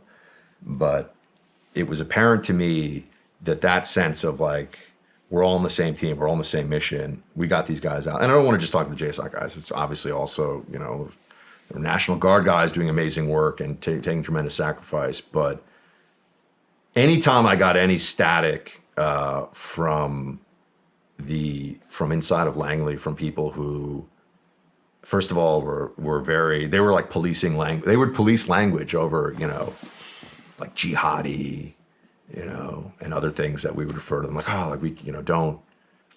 Do you know what I mean? Like there was a little bit of, let's not dehumanize all the Zarqawi guys that quickly, okay? They have families too, and we're like, oh, so this was happening a lot earlier than I thought. Oh yeah. Wow. Oh yeah. I saw it happen. I didn't see it that early. Yeah. Maybe I see the Zarqawi on the wall, so maybe like, move the timeline. But I'm telling you, when the Obama administration started, and it was all Iraq, bad war, Afghanistan, good war. By the way, how's that look now? When you really think about it, right? I think there is a strong argument, against Iraq, obviously, a very strong one. But I think the way that Afghanistan was handled, I was in Afghanistan in 2010. Again, short stuff, just in and out of country, nothing remarkable or even vaguely impressive. But I did have access to like the top level assessments and intelligence that were going on there. And I just remember thinking to myself, like, this is never going to work. And all these other people in country at the time on the intel side were like, yeah, this is never going to work. And then I'd go and I'd meet with these military guys. And again, you got to remember, I'm like a 20-something, now I'm a 41-year-old man. I even have a little bit of hair on my face. I don't look like a kid I look like a kid who just got out of a, fraternity party when I joined the CIA. Because I did. Because I did. I was like 22, 23 years old. And I was a kid. And I just was like, I want to help. That was just my attitude. I was like, I'll make money later on in life. I just want to find a way to help these guys. But I'd go over there and I'd meet with, whether it was like an ODA team or, all the way up, I briefed the 4-star in country and stuff. This stuff when you're, it's kind of funny when you're an analyst, like this stuff, like, oh, you almost think of it as like these resume bullets. Like I was talking like this important person. Then you get older, you're like, most of those guys were schmucks and didn't really know anything and were just kind of covering their asses. And, but when you're in it, there's this sense that these people, the adults are in charge, right? Yeah. I'm a 20-something-year-old kid, who's there on behalf of the CIA, and I'm talking to, these guys who have real responsibility and real authority. And there's just this assumption like, well, they must be competent, they must be smart, they must have the best interests of their soldiers at heart. Not necessarily. Some of them, we're speaking in generalities, but not all of them. And I think the deal in Afghanistan was that, I saw this play out a lot, where you had, the people who were doing the fighting, the people who were at the village level, they were seeing what the reality was. And by the time it got up to, brigade or whatever, I never served, so I didn't even really know the terminology very well. I just was, coming in there, doing the analyst thing. And what they would, by the time it would get up, it would always be, well, there are challenges, but we're making progress. And, looking back, and they weren't. By the way, they weren't making progress. Looking back, do you? I want to ask about what do you think about Cheney and Halliburton in the Iraq War? Oh man, I was in college when that stuff was breaking out, so I got to go way back here. Cheney and Halliburton. Look, I think some of that stuff is. I think some of that is. Do you think that had anything to do with us going in there? No, Cheney was he's a rich guy. He's a rich guy anyway. I don't think that Halliburton stock price is pushing him to push for a war.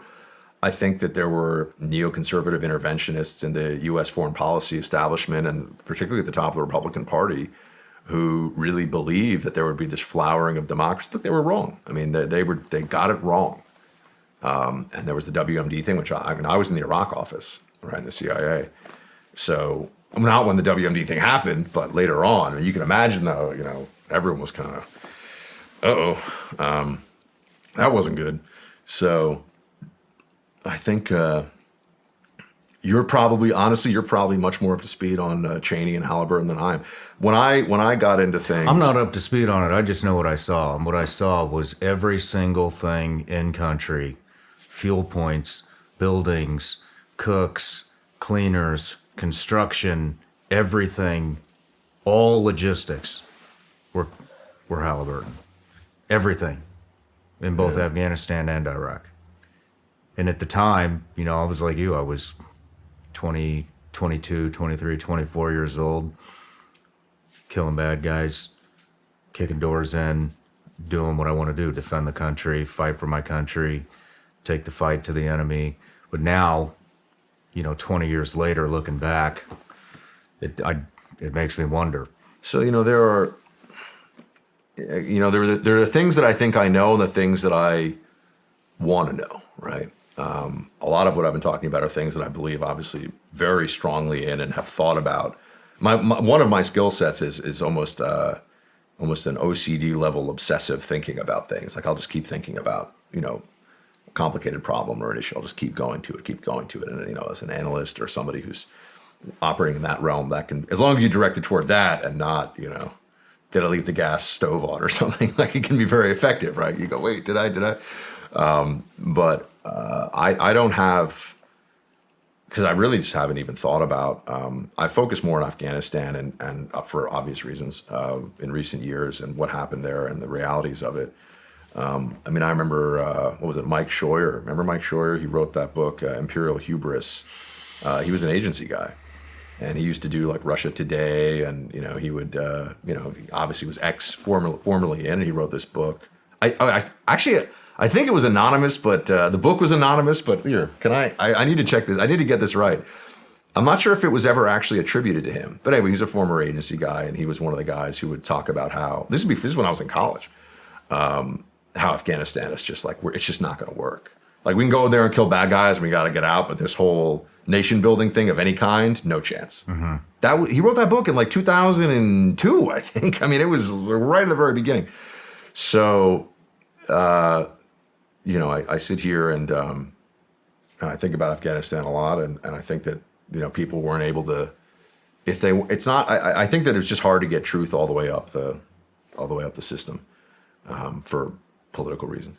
On Iraq, I would be open to knowing more about the beginnings of it and how it all happened. I mean, I was when we invaded Iraq, I was a junior in college. So, and it's kind of remarkable now in retrospect. Like I see guys who are my age when I showed up at Langley, and I'm like, oh, it's like a kid. You know what I mean? I'm 41. I still look like a kid to a lot of people, but I am 41, so I'm getting old now. And I just didn't know anything, right? I mean, I just wanted to help. Mm-hmm. I didn't like to use it. I didn't want to say, like when people say thank you for, sometimes people say, thank you for your service or something, knowing that I'm CIA. I mean, I've never served in the military. I'm just like, no, I didn't serve. I tried to help. That's how I just thought of it. Like I'm trying to help out. You served. Those guys served. I'm helping. I'm doing whatever I can. And it honestly felt like it wasn't enough too. That was one of the reasons. People ask why I left. It kind of felt like, what is my contribution here really? I think the intelligence agencies are really bloated, really bureaucratic, often lack a sense of mission, eat their own, throw people under the bus for nonsense bureaucratic bullshit.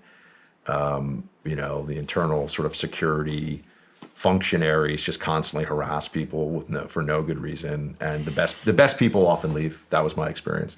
Every hard-charging, legit, person that you would think of as a CIA officer from my office,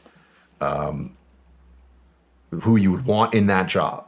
You know, obviously not door kickers, not war fighters, but doing what they were doing. With few exceptions, there are a few exceptions. I'd say 75% of the people that I thought were badass at their job left. 25% stayed, but 75% left. Yeah, I think that's true in just about all government entities. I mean, I believe it. And, you know, there just needs to be a total rethink. Look, I mean, I talked to Trump about whether I'd be able to and willing to help him. And I know people think it's crazy because I only spent, 4 or 5 years in. But go in and just like help just clean up the mess in these places. There's institutional rot. There is ideologically, I think it has gone astray in a lot of ways in these places. And it's not just because I have friends who are sending me like Transgender Awareness Day bulletins from Langley. You know, it's stuff beyond that. We now live in a world that is unraveling minute by minute, day by day. None of us can predict what tomorrow is going to bring at this point. Picture this. Grocery stores, stripped clean. Nothing on the shelf. No food, no water. Warehouses, closed, empty. Restaurants, closed, empty. Where are you going to get your food? You're not going to get any unless you stock up on an emergency food supply. To be honest, there may not even be enough food to go around when the next disaster strikes. If you don't have enough emergency food on hand, say hello to government handouts. And we all know what those look like. I urge you to order your 3-month emergency food kit from My Patriot Supply, the nation's largest preparedness company. With each kit you order, you'll receive a free bundle of essential survival gear worth over $200 for free. The 3-month emergency food kit offers your family peace of mind no matter what happens.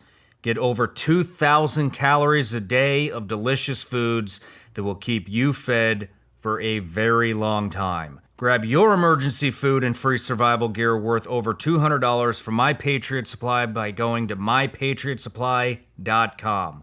You also get fast and free shipping in unmarked boxes for your privacy. Order now at mypatriotsupply.com.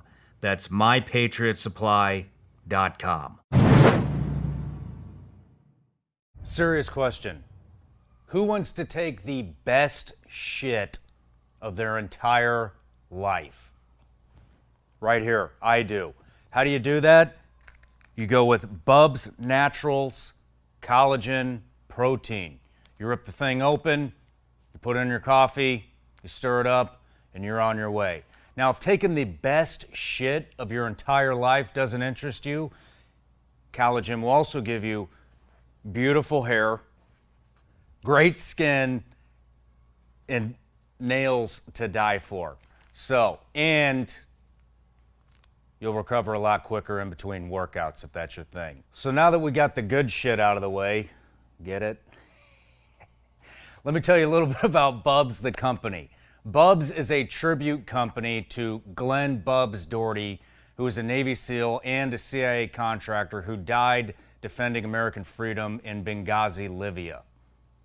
Bubs donates 10% of all proceeds to veteran organizations like the Glenn Doherty Foundation and 100% of all proceeds on Veterans Day. Let me tell you about Bubs' latest product that helps with energy, healthy digestion, your immune system, and your metabolism.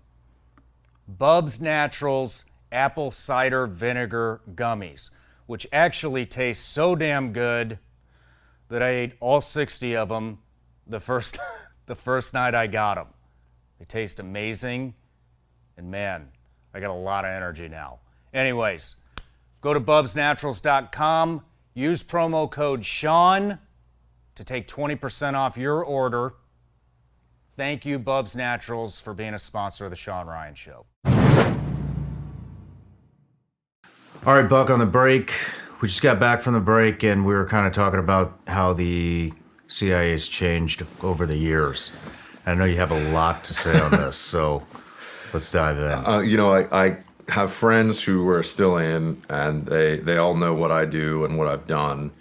When I got into media and commentary, very few people who were former CIA were doing it. There were a handful of us, but now it's like we're everywhere, right? And there's people all over the place. The security state is taking over the airwaves. But the ones that are still in, I would talk to them. I would say, you know, how is it over there? And they just give me their very general assessments. But it's unsurprising, I'm sure, for everyone to hear. It's woke, just like so much of the rest of the federal government is at this point in terms of policy. And without the war on terror, or whatever you want to call it, to be the primary mission, I think people are much more concerned with some of the bureaucratic, both navel gazing and activism that's going on. Real concerns. How bad is it over there? I mean, I had a friend who was going to come out, and he reached out to me, and he said he was all fired up to come out. I mean, when I was in the CIA, I actually created something called the Freedometer, which was like it was always like a poster we put up in the office, and it was like measuring freedom. You know, it's like Team America was like very high, and like Reagan, and then you kind of go down this, and it was a joke, right? And everyone thought it was pretty funny. I mean, we just went. It was like, you know, board analyst guy stuff, and created the Freedometer or the Freedom Meter, some people called it. And I remember that, like, one of the sort of more woke managers one day was like, "You guys realize this is a Hatch Act violation, right?" A what? Hatch Act violation, federal law, Hatch Act. And I was like, "It's a Hatch Act violation? Like, it's a fucking joke. Like, what are you talking about?" Oh, but because Reagan was on the poster and like a positive, I mean, there were like freedom fries were on there, like low. I mean, it was a joke. It was a joke. Yeah. No sense of humor. No sense of humor allowed. And, but, you know, it wasn't that it was inappropriate. It's that it was it was a violation of law because it was in a federal office, and it like had something positive to say about a long dead Republican president, basically, among all the other things. So I was aware of this idea there, right? I was aware that this was a thing, that there, because everyone was, I mean, when was that? Guys in my office, that would be like beginning of the Obama administration, 2009. Yeah, that's when that went down. Yeah, 2009. So, and I remember that, and I was like, and we took it down. We're like, all right, like, whatever, like, fine. I don't want, because in a lot of these places, unfortunately, some of the worst people are the ones that do the internal security stuff, as you well know. I mean, I just, it's like the worst dean of your high school, like the worst high school dean imaginable, but actually given the powers of the federal government. They never find anyone who's actually doing anything. Like, they never actually stop any of the leaks or any of the bad stuff. They just harass everyone who's actually trying to do their job and be a good person and wants to be a patriot and serve. They just annoy the shit out of those people. How fast do you think this happened? What? From the transformation that I saw. So, I mean, I wasn't there very long, so you'd have to say, very long at all, you'd have to say it was rapid. But, I mean, I can tell you that I increasingly felt uncomfortable in that place with the start of the Obama administration, not because I wasn't willing to serve the mission under a Democrat president, but just because it was almost like the attitude of a lot of people, including people in positions of influence in there, was, the idiot king is gone and now the glorious monarch shall reign. And it just was bizarre to me. I was like, what are you guys even talking about here? Like, we're in the Afghanistan war. Obama has no idea what the hell he's doing. Like, we're going to surge, but we're going to end the surge before we say when we're ending the surge while we're doing it. I mean, the whole thing was just a complete mess. And I think you just started to see some of the elements of what now you call the woke or the more radical left asserting themselves inside the institution. And I mean, you can see this because some of the people who were running it then, fast forward, they're signing the Hunter Biden laptop is fake letter. So I'm not, this isn't something that I've just come up with on my own out of nowhere, and there's no basis for this. And you had people that were running these institutions became liars, became propagandists for the regime, for the collective, for the apparatus. and did tremendous damage to it. And they're doing this. The decision to politicize everything has been a long time in the making, but in this country, the move to politicize everything has rapidly accelerated over the last 15 years. That's, yeah, I feel like it's rapidly accelerated in the last 3 years. Well, for sure. I think it's almost like a boulder rolling down the hill, right? Like it takes a little bit, but now it's getting to its maximum velocity. I mean, I was having a discussion about this a couple days ago with somebody, and they think that they're losing all these agendas. They think that they're losing, and that's why it's going full force. We're not stopping. We're just going for cats out of the bag. They think the left thinks they're losing?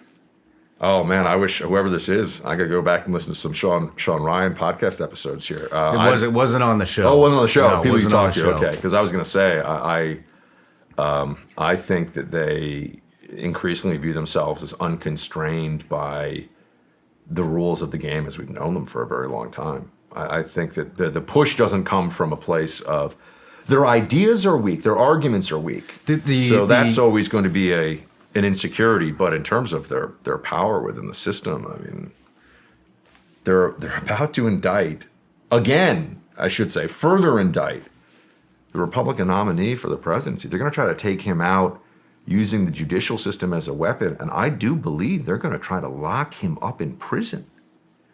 And that, to me, that's what you do when you think that you can finish off the opposition. That's not what you do when you're worried that you're not going to be able to, keep it all going or keep it all going together. They were saying that the agenda's been accelerated out of desperation, and it's showing signs of desperation now, and that only happens when you're about to lose. Well, I hope that they're right. I hope they're right. Because that's positive, at least, right? I mean, if that's really the the position that they find themselves in, I would want to push more on that. By the way, I love optimistic narratives about where the country is going. I want to hear them all the time because I live in this world of constantly facing what I think the problems are and trying to help people who have their own lives they're leading, their jobs they're doing, their families they're raising, help them understand exactly what's happening in these different places, and then get people as motivated and energized as I can to do whatever they can in their own way to tackle it, right? So that means you're looking at a lot. I'm looking at problems in the country more than anything else. I mean, I could sit here and talk about a lot of great things about America too, as we all could. But so narratives that we're heading in an optimistic direction, I'm certainly very open to. I just think the data points indicate the opposite, which is that they're ascendant. And I mean, so here's an example, right? John Fetterman, senator from Pennsylvania. You can look at this and say it's so pathetic that they put forward this guy who is neither intelligent nor charismatic nor accomplished, or kind of wears the schlumpy hoodie everywhere and the whole thing, and obviously had a major stroke and was not really capable, not really up for doing the job that he was doing, or that he would be doing in the Senate. You can say that's a desperation move, or you can say that's a what the hell are you going to do about it move. We can get away with this too. What are you going to do? What's your move now? And I tend to fall in the latter category. I tend to think that the brazenness doesn't come from desperation from the left. It comes from a sense that they are empowered and getting what they want. I mean, that's how I see it. I'm very similar to you. I look at all the problems and I don't, as much as I hate to say this on the show, I don't see a lot of positivity. And so, yeah, I'm looking for the positive narratives as well. And you're a lot more spun up on this than I am. Because of your show and everybody that you are around and the access that you have. But I just wanted to hear what you thought about that. No, sure. No, look, I love hearing points of view that can make me feel more hopeful about the future of the country. I think it's necessary too, because you can get, I mentioned Michael Crichton before, and he had an insight.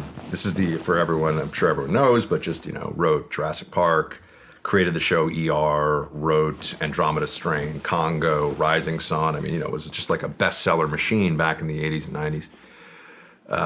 And he gave an interview once where he said, what you have to understand is that catastrophism is always interesting, and it goes beyond interesting to people. He means it catches people's mindset, catches their attention. He said that it's at a point where if you want people at a cocktail party or at any kind of a setting to pay attention to you, talk about catastrophism, because if you talk about how good things are, they'll get mad at you. And I always thought that was so interesting, because everyone's generally so focused on the possibility of collapse and destruction and challenge your brain, right? We've from an evolutionary standpoint, we're supposed to survive, reproduce. Like that's stay safe, stay fed, reproduce. Like that's what we're supposed to do. And in our modern society, we don't really have it anymore. So we have these the amygdala, like the lizard brain, and we have these things that are honed to keep us alive that instead start focusing on like what's going to happen with that next promotion, or what's going to happen with climate change, or people get all these fixations. But it's hard because if you try to tell people that overall, like I always say, I'm very optimistic about the day to day. I'm pessimistic about the future. So I don't know if that's helpful for people, but I mean, I think you make the most you can out of the relationships and what you are in your life to your community and the people around you. You take care of yours. You push, you live in truth. You push for your community, your country as much as you can. And, no one knows what's going to happen in 10 years. No one knows what's going to happen in a year. I'm always looking for positivity too. And you said earlier in the interview that you think that this Marxism, this extreme agenda, a lot of it's coming from the educational system. Yeah. It's more and more, I see people yanking their kids out of school, doing homeschooling, putting them in private school. Now with this ChatGPT stuff, people aren't writing papers anymore. I was just talking to somebody that goes to Harvard Business School right now, and they were all, it's a veteran. They were all excited to get in there. They're in an Ivy League school now, and they're there, and everybody there is having ChatGPT write their papers, which in my mind, it seems like universities are going to become completely irrelevant. So do you think there may be a shift? Now, at the same token, they'll use AI to manipulate the entire population, I'm sure, but more and more people are coming out of the educational institutions. Do you think that could change? See, the only challenge I ever shown is every time you ask me a question, there's like 15 things that I want to say in response to your questions, because I think they probe right into a lot of areas I want to go. So let me try to I need to be taking notes when you're talking about these things. I think that on the school, let's do schools and then university. Okay, so on the school front, there is an awakening about what is being taught to children in schools. Here's an example. Governor DeSantis, now that's my home state governor, so if anyone's wondering, why do I keep talking about Governor DeSantis? But I also think he's been the model for Republican governors. People can say whatever they want about who their favorite presidential candidate is. I don't take positions in Republican primaries for president. I don't do it. I don't take positions in Republican primaries, period. Because I focus my fire on the enemy, so to speak. But he did a press conference, because they keep saying that they're banning books. You'll hear this. They're banning books. They're not banning books. I mean, if you say that, XXX films are not to be in the school library for kids to take out and watch at home, you're not banning adult, films or pornography. You're just saying we don't want this in the school library, right? This is very straightforward. When they say we don't want certain books in the third grade curriculum or in the grammar school library, it's exactly the same thing. But you'll notice it's a big talking point on the left. They say they ban books all the time. It's not true, and they want to connect it in people's minds to the Nazis burning books. I mean, there's always the left is much better at language than we are, which is something else we can talk about if you want. The left is much better at branding via language. But the DeSantis press conference, they had to pull away meaning the media had to pull away from the press because he was showing what was in these books. I mean, you're talking about, like, again, it's uncomfortable even to describe it, but you're showing that, fellatio, and you're showing, to children in these books. This is what's actually actually in the book. In the books. For third graders. Yeah, for third graders. They have access to. The media had to pull away from what DeSantis was showing in the books that are allowed because they couldn't air it, Shawn. And that was the whole brilliance of the press conference. Oh, you think we're banning books? You can't even show your adult audience what is in these books that the Democrats want in these school libraries. By the way, the Don't Say Gay bill, another thing in that state, which is not the not actually a Don't Say Gay bill, it's the Parental Rights and Education bill. But Democrats, by a majority in the state of Florida, were in favor of it, which you never heard about. Because they don't want their kids being told, a majority, not all of them, there are some who are, my 8-year-old is like a non-cisgender, whatever, right? That's very sad, and it's child abuse, and it's a whole other conversation. But the Democrats in the state of Florida, the ones who were, seeing this with sanity to their credit, they were in favor of it. So, of the bill, the Parental Rights and Education bill. So people are awake on the school level and homeschooling, but even more than that, why allow your local school board to be run by zealot lunatics? Well, is this You know what I out? mean? Is this out in the media at all? These DeSantis showing these books? Because I'm going to insert the clip on this episode. Oh yeah, if it is. Oh yeah, Okay. oh So for then sure. it'll Yeah, be- you can it'll be find it. up. Yeah. They pulled away from the press conference because DeSantis held a press conference where he's like, "Look at what's in these books." And so today we're going to be exposing, we've already exposed with that video, I think, this idea of a book ban in Florida, that somehow they don't want books in the library. That's a hoax. And that's really a nasty hoax, because it's a hoax in service of trying to pollute and sexualize our children. It's crazy. And this is the thing. I think people, we all want to live our lives, and you can get desensitized to the level of crazy that's out there right now just because, or I shouldn't even say, there's desensitization, but there's also just, you want to remove yourself from it. You're like, how is this? We can't even engage because we have to engage. And parents are finding out, and again, speaking as a result of people I know who've joined school boards. I have a friend, Ryan Gerdusky, who now at a national level is trying to push for more involvement.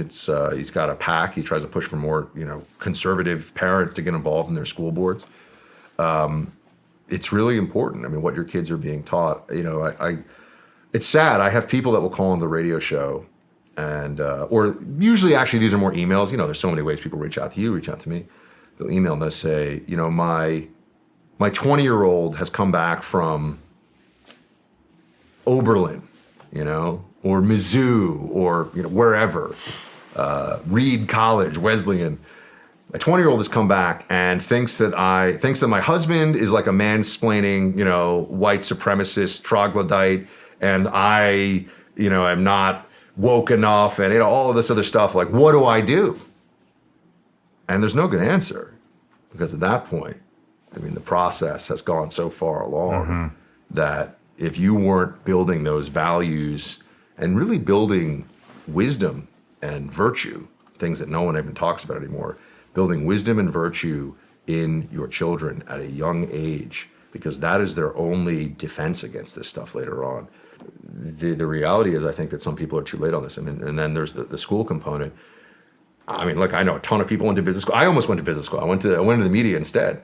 And it was because I didn't want to take out loans, honestly. I was just like, I just didn't want debt. I hate debt. Strategic debt is fine, right? Like buying properties that are an asset. But student loan debt, I didn't want it. And I thought about business school. People have to understand that most universities now are a credentialing program where the credential becomes less and less valuable with each passing year. Nobody cares.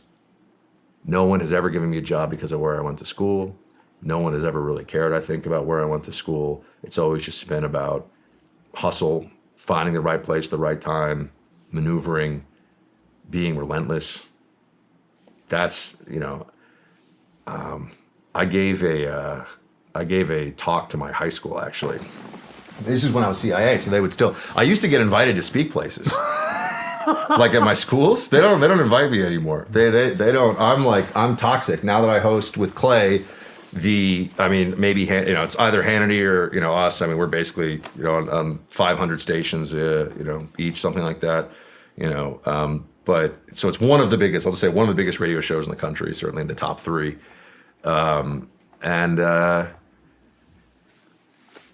They wanted, I don't get it in my college. I am dead to my school, which is kind of funny because they used to invite me. I spoke with a SEAL a long time ago. Me and a SEAL. I was active CIA. They let me go just talk about national security stuff. It's great. We got super wasted afterwards. It's really fun. I'll give you the name after. He's a fun guy. He was a couple years ahead of me. They don't invite me to anymore. But anyway, in high school, because I'm a right-wing extremist, as you may know. I'm a right-wing extremist according to media definitions now and all the rest of it.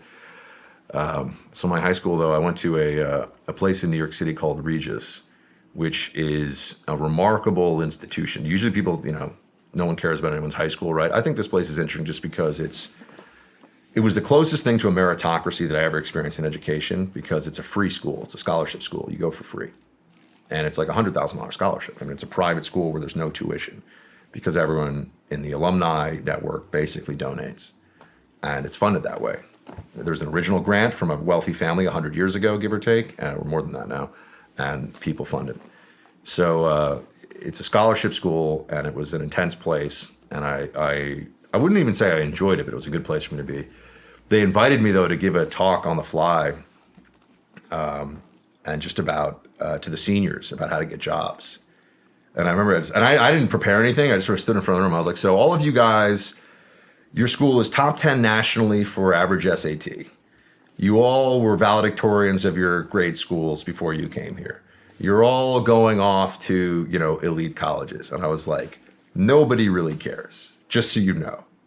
Yeah, maybe you'll go to a really good grad school after this. You will play the system. But I was like, for a lot of you guys, every job you're going to want, you're competing against 50, 100, 500 other people with 4.0 grade average and went to a great school. And, it's just and then when you add into this, diversity and inclusion and affirmative action and, legacy stuff and, whose uncle is the senior vice president for whatever. I mean, when you add all these things in, it's trench warfare out there, man. You just got to figure out what you can do. So I think that changes the calculation for a lot of people. It would certainly change my calculation. I mean, I know plenty of people with MBAs who shouldn't have gotten MBAs. Do you think the AI stuff is gonna alter universities, and do you think people are going to start? I mean, it seems like AI is going to make a lot of occupations completely irrelevant. They're already saying attorneys are going to become irrelevant, architects are going to become irrelevant, a lot of medical professions are going to become irrelevant, media might become irrelevant. Whoa, Shawn, let's not get crazy. I hope it doesn't. We are essential. We are the ultimate essential workers. You know what I'm saying, though. Oh, of course. Everything can be replicated now.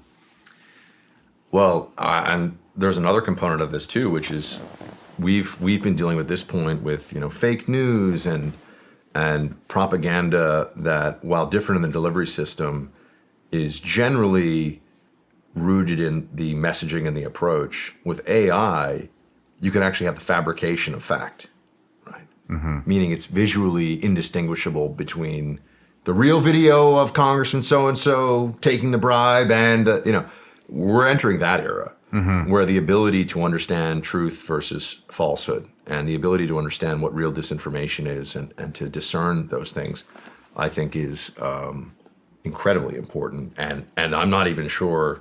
I think we're going to have to evolve along with it because, it was just a few years ago, people were like, well, I think that's a deep fake. And everyone's like, deep fake, whatever.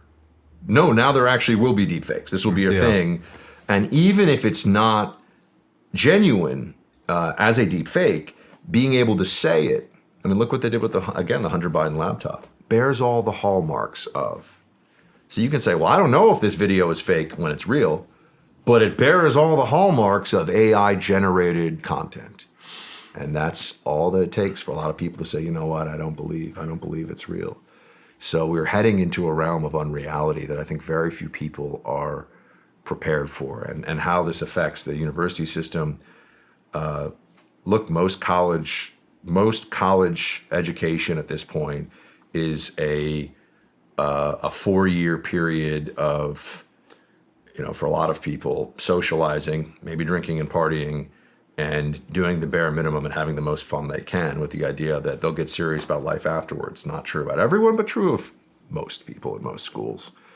And increasingly, I think there's an understanding that the skills you get from these schools, because the humanities have been so polluted with Marxist nonsense and deconstruction of literature instead of actually reading it and understanding it, Shakespeare didn't know anything. The professor that's telling you what Shakespeare should have said, or why Shakespeare is a misogynist, white supremacist, radical, whatever, right? Mm-hmm. That's what you're, being taught in a lot of these places now. Just utter nonsense. So I think the whole university system is, these are hedge funds that are operating classes now. That's what Harvard is. It's a hedge fund that has classes. And there's so many ways to get in that when someone tells me they went to a school and I'm supposed to think that's impressive, I do not. I don't care. I don't know. It could be. Brilliant people go to these schools. Brilliant people go to MIT and Harvard and whatever. Morons go to them as well. That's a fact. Well, I guess what I'm asking, Buck, is do you think this could be a turning point? Because I feel like in the last couple of years, we're hitting a turning point where parents are taking control of their kids' education again. Yes. Like you said, COVID unveiled everything. We had a lot of bored people out there that started diving into what the hell is going on and uncovered all kinds of shit in every sector, right? Well, here in Williamson County, I brought this up on other shows, that more and more and more people are yanking their kids out of both public and private schools and homeschooling. Then you bring up this AI, then we bring up the AI stuff where, the ChatGPT is doing school for the students, which makes school irrelevant. At this point, it's becoming completely irrelevant.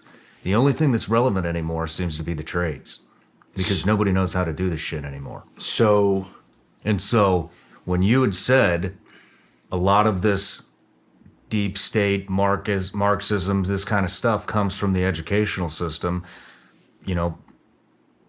elementary school, high school, these kids are starting to be yanked out. A lot of people are leaving states where this stuff is really prevalent in school and moving into to red states. Then you have this AI stuff with the universities, just like you were saying as well. Nobody gives a shit what school you went to anymore. It doesn't matter. I don't look at it when I'm hiring. I could care less. I just want a work ethic, people that are proactive and know what the fuck they're doing. And so what I'm asking, do you think that might be a turning point? I hope it is a turning point. I think it is a turning point. It's early. This is how I view it. Parents are getting involved in a way that we hadn't seen before at early stage education. And parents who I would consider traditionalists about education. It's not everything is in the right-left paradigm or, conservative and liberal. It roughly approximates that, but people who are just saying, I don't want my kids being brainwashed with garbage nonsense, like the gender ideology stuff, which is the huge fight right now. Gender ideology, the Florida bill was about third graders and below. Just think about that. Who needs to teach gender ideology to a first grader? Like, what is it? Oh, anyway.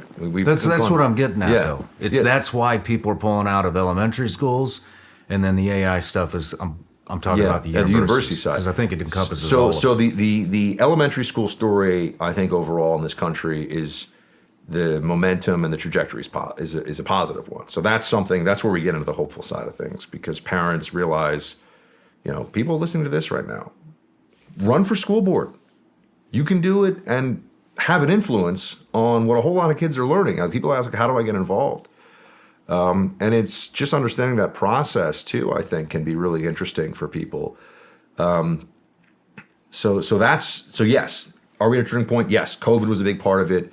People are getting more involved, understanding what their kids are being. Because if your kids get brainwashed from kindergarten up through university, I mean, good luck. You know what I mean? They're your kids. You're going to stay with them forever, do whatever you can for them. But in terms of making them see the world right side up, good luck. So getting involved at younger. On the university side, I think if you could short American universities in the stock market, you probably should. Because so what they'll say about AI and all that stuff is for any place that wants to be elite, the way around that, to be in the cognitive elite, to be intellectually impressive, the way around that is you have to have in-person proctored testing only and things like that, right? There's some ways, I think for homework, like, good luck, right? With homework, you're in a different realm now. You're going to send kids home with a word problem. Guess what? The word problem can be done by ChatGPT, right? How many cups of water do we need before we fill the pail, kind of a thing. That's not hard. But there's another issue here, and that is that universities no longer, they're coasting on the reputation of elitism. And they're coasting on the reputation, even in the non-elite schools, of the value of the 4-year degree. And both of those things, the top schools and the value of the 4-year degree, are crashing for people who are really paying attention and know what's going on. A part of it you see with the elimination in more and more places at some of the most elite schools of objective metrics for admission. And this is trying to get ahead of the Supreme Court decision that will come out within the next 6 weeks or so. That's going to, I believe, declare affirmative action in state schools unconstitutional. So I think that's going to happen. So I'm making a prediction on your show. It'll be a 5-4 decision most likely, or maybe 6-3. But it's going to be declared unconstitutional. So I think that's interesting. So they're getting rid of objective metrics anyway.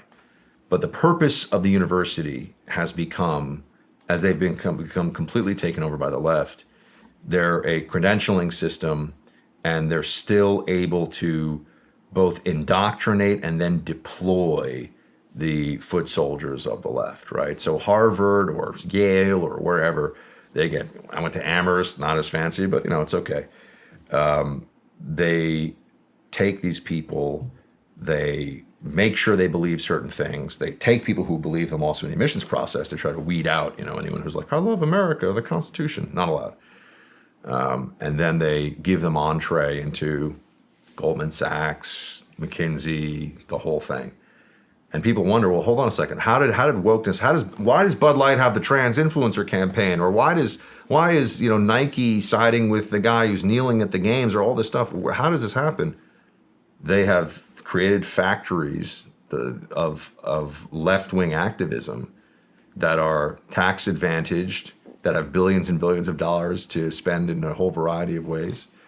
And then they send these kids off, now young adults, and they know what they're supposed to do, and that's what they're doing. I mean, do you think these companies even care? I mean, how much didn't Bud Light just lose, like 55 million? I can't remember the exact number. So somebody could fact check me and put it in the comments, but they lost a ton of money. Their sales are down as we speak, like 30% roughly, which is big money for them, and it's hitting their. So this is complicated. Look, it's a win for the right, because up to this point the belief had been, and this was a really powerful thing, the left will boycott, the right will just suffer in silence. It's always been the belief in corporate America. It's been the belief as long as you and I have been alive, Shawn, that if you do something that upsets the libs, they will mobilize. They'll be outside your corporate headquarters. They'll, call your sponsors, whatever. And on the right, we go, I just want to buy a hammer. You know what I mean? Like, I just want to buy a T-shirt. I don't really care. That doesn't work anymore. And this goes to a concept that actually makes me positive, or makes me optimistic, for more of our optimism, about the end of the neutral space as a concept. When everything is politicized, talking about a neutral space just means you're ceding territory to the other side, because it's already happening. There is no neutral space here. So when you see with Bud Light, it's a win because now they have to pay attention. Oh, we can't just do this. But people will also probably point out in the comments or whatever that they They have a lot of brands. It's a global company. I think they'll weather the storm. They could probably shut down Bud Light as an independent brand if they wanted to for a period of time, and then the company would still function. Remember, it's InBev, the Brazilian company, bought Anheuser-Busch, and so it's a global brand. They own like Stella Artois, and they own dozens, and I can't even begin to name all the things they own. So it hurts them, but does it hurt them badly enough? Probably not. That's, again, I see the positive in things, but I also want to always be honest with the facts. So. I mean, it worries me because it's just encompassing everything. It's encompassing sports. It's alcohol. It's entertainment. It's media. It's news. It's department stores. You been to a Target lately? Yeah. We haven't. We quit going. Well, I mean, it's funny, actually. My wife is the one who goes to Target, but she loves it. But I was thinking of the Target out in San Francisco that's all under plexiglass, which is a whole nother talk we could have about where crime has gone in this country. They've got all the products. Yeah. Every product is locked down. But no, I think corporate wokeness, we have on our side become aware of what's really happening and started to do more about it, which is a positive thing.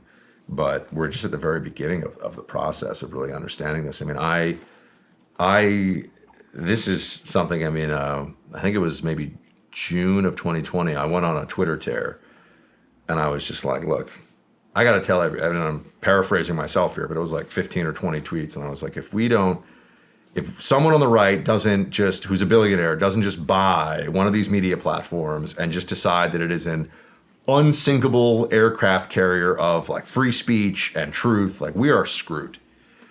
And Rush Limbaugh actually read the whole thing on his show when Rush was doing his thing. And so it went viral at the time a little bit. And it's funny because like no one even remembers it, I guess now, but like Elon Musk then did come along and buy for, what was it, 40 some odd $billion. And now we finally have a foothold. I bring it up just because, there are a lot of people who can do a lot, whether it's particularly on the corporate side, who they stand on the sidelines.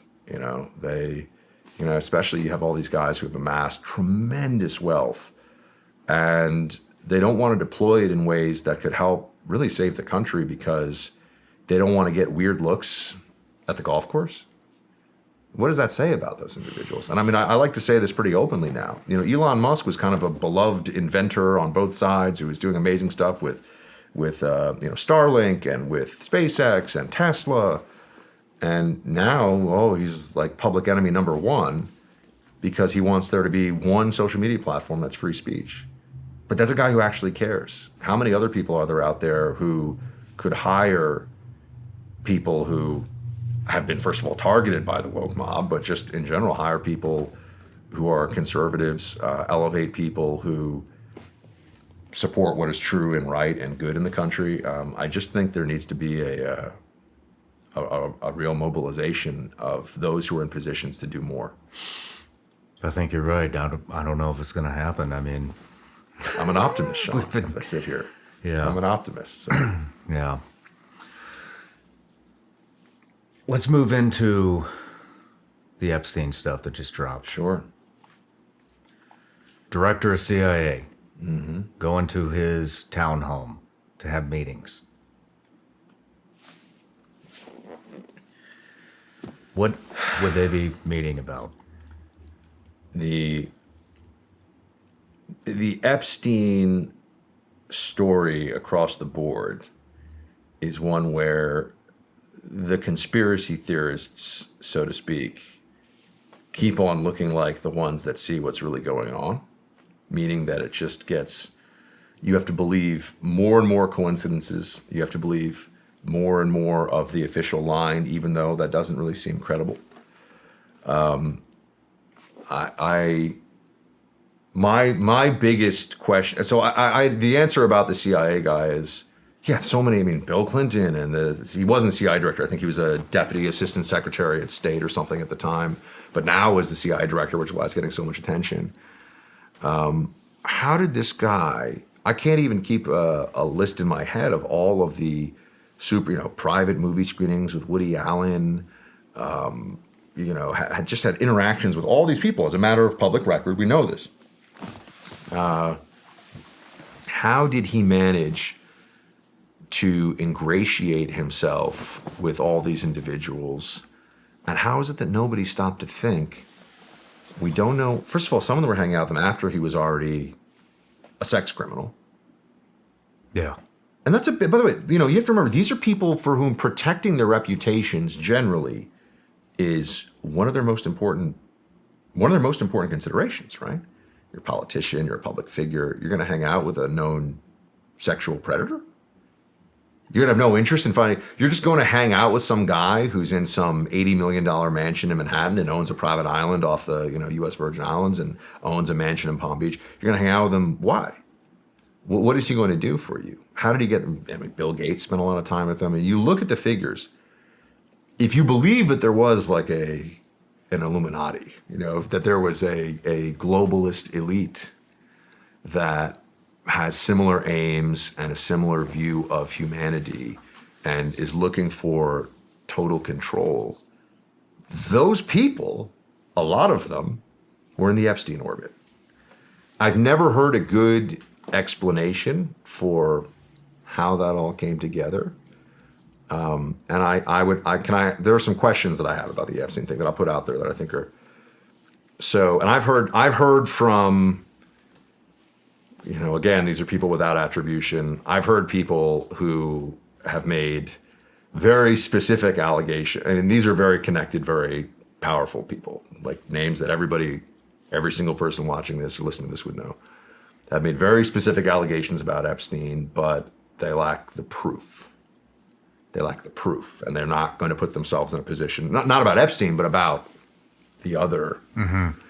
The people involved. So how is it that we all understand that Epstein's operating we still don't know where his money really came from. They say it was consulting or something, but that's not credible, right?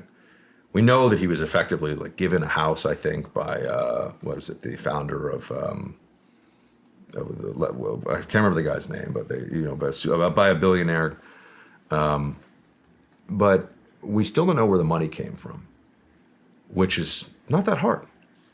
You know what I mean? Forensic accounting. FBI is great at that. Where did the money come from? This guy's worth hundreds of millions of dollars, Shawn. Yeah. You know what the first thing when this came out? People said, oh, he was a stock market trader. I know hedge fund guys. I said, anyone ever heard of this guy? No. You're not making $600 million, $800 million on Wall Street. No one's ever heard of you before. This is crazy, right? Didn't make his money that way. So they don't really know where his money came from, which is a huge red flag in and of itself. And then there's what was he doing? He's running, we believe, right, a surveillance and blackmail operation, which likely involved, from everything we can see, putting very powerful, very wealthy men in situations where they were engaged in sexual activity with underage girls, right? That, I believe, am I on point with this so far? Is that right? Yeah. That is what the general belief is about what he was doing. How is it that we are sitting here now after he committed suicide in the prison where no one had ever been able to commit suicide before, after Ghislaine Maxwell has also gone off to prison and we learned nothing from her trial, Shawn? Nothing. She's just gone away for 20 years. We're not hearing a word about it. Oh, okay. Not a single person that I can think of, have we been told, is the actual target of this blackmail, with the exception of that British royal guy and, whatever, Prince Andrew, right? And even it seems that was Epstein, targeting him specifically, and how did that all work out? Point being, how do you have a massive at least multi-year, maybe multi-decade blackmail operation with no targets? No one ever has this answer for me. How do you have a blackmail operation where nobody was being blackmailed? One where you made hundreds of millions of dollars. And I think the answer is, there are people who have been able to adjust the system to their liking in a way that certain facts have not come to light. I'll give you a couple of other things, other thoughts on this. Because also, it's difficult because I think there probably are people who are who did lunch with Epstein, and they didn't know, right? I think that's a thing. I think that's pretty clear at this point. But I also think there are people who did know. Well, I mean, And you have all these billionaires that are going to take away the island. You have all these billionaires going to New York, staying in his townhome with them. When I travel somewhere, I don't stay at their house, especially if it's for business. I get a nice hotel, and I'm not a billionaire. I don't know any billionaires that stay at. Do you? No, that's very he clearly had an MO here where he wanted people to be, he wanted to sort of bring them into the web. And it is surprising that you would, I shouldn't say surprising. There are people whom I think the public would be surprised or have been surprised to find out weren't more on guard about the whole thing or weren't more aware. And when you start to think that through, you go, well, is it that they didn't know or is it that they just pretended not to know? And that's where things start to get dialed in a little bit more. But I'll tell you a couple of data points that also go in so I think we can all agree, we don't really know where his money came from, and it's massive wealth, hundreds of millions of dollars. Okay. That's very strange. We should know where all this money came and went. It's all being done electronically. It should all be trackable. Oh, Swiss banking. There's no such thing as Swiss banking secrecy anymore. Give me a break. There'd be ways to figure this out. Someone doesn't want to know. Beyond that, where's the blacklist, the target list, the black book, whatever? Where is the target set that he was blackmailing? If we all think he was blackmailing, who is there? We haven't been told that. Then, if you go back to the earliest phase of the Epstein saga, he was given a plea deal that was so, I remember I asked my friend Andy McCarthy, who was a Southern District of New York prosecutor. You probably see him on Fox. Great guy, like brilliant dude. I asked him about this specifically, this notion. And so he confirmed it for me. They gave Epstein a plea deal that excused his underage sex trafficking beyond a 6-month, basically home confinement. It was a joke. It was like no sentence at all. And this was federal. But they also gave him that the plea deal covered him and unnamed possible co-conspirators. I asked Andy, I said, Andy, you were the Southern District of New York for like 23 years. Have you ever even heard of that before? A plea deal that gives immunity beyond the individual to unnamed individuals? He says, no, he told me, he says, that's not a thing. So you got a guy who is trafficking sexually underage girls. You got him nailed, dead to rights. And you give him the biggest sweetheart deal as a prosecutor anybody could ever imagine, to the point where it's not even done in prosecutorial circles. Like, this isn't even attacked. Why would you ever do that? There's no basis for this in law. And remember, there was the prosecutor, the federal prosecutor in Florida at the time. This came up during the Trump administration. He had to go because people were really upset about this when they figured out how the Epstein thing was initially, because there was all this focus on the Epstein trial. They said, wait, what happened back in, the early mid-2000s when this first came up? So there's no explanation of that whatsoever, other than, and you've heard, I'm sure, the quote, we think he belongs to intelligence, and there's been this other stuff out there.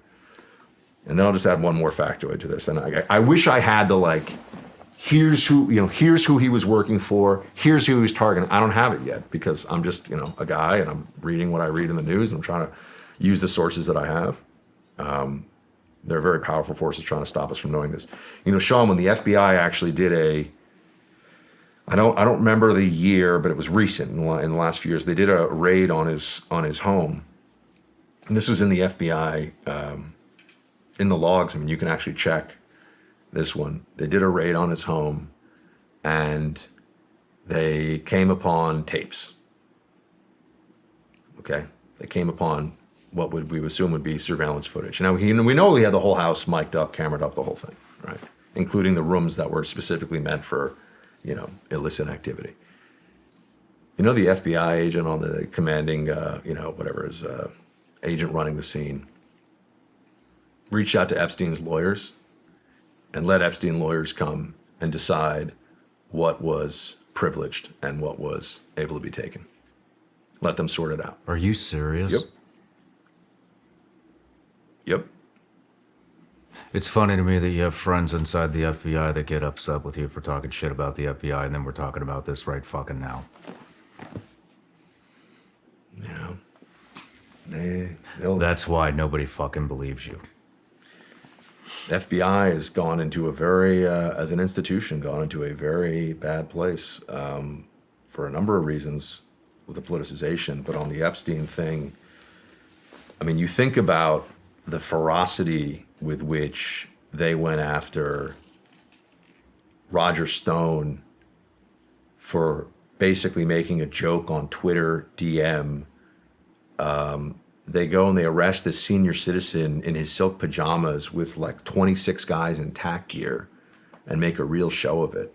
Mm-hmm. And then you see what the federal law enforcement apparatus did for years and years and years to Jeffrey Epstein. You wonder, what are the priorities here? You know, they go after Roger Stone for nothing, like it's the bin Laden raid. And they call CNN to watch it to humiliate him and put it on air. And we all know they did it. And the Epstein thing, no one has ever, by the way, all these things are brought up with you. I've never heard an explanation of this that didn't involve, I don't know, that's really bad. So what does that tell you? I hate when people just say, this goes all the way to the top. The Epstein thing goes really high.